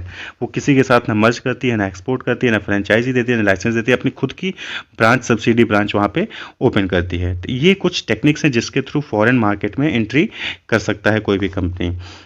अब नेक्स्ट टॉपिक है एलपीजी मॉडल, जो कि इकोनॉमिक रिफॉर्म 90s में फॉलो किया गया था by prime minister PV Narasimha Rao and finance minister Manmohan Singh ji द्वारा। तो एलपीजी का मतलब क्या होता है, लिबरलाइजेशन, प्राइवेटाइजेशन एंड ग्लोबलाइजेशन।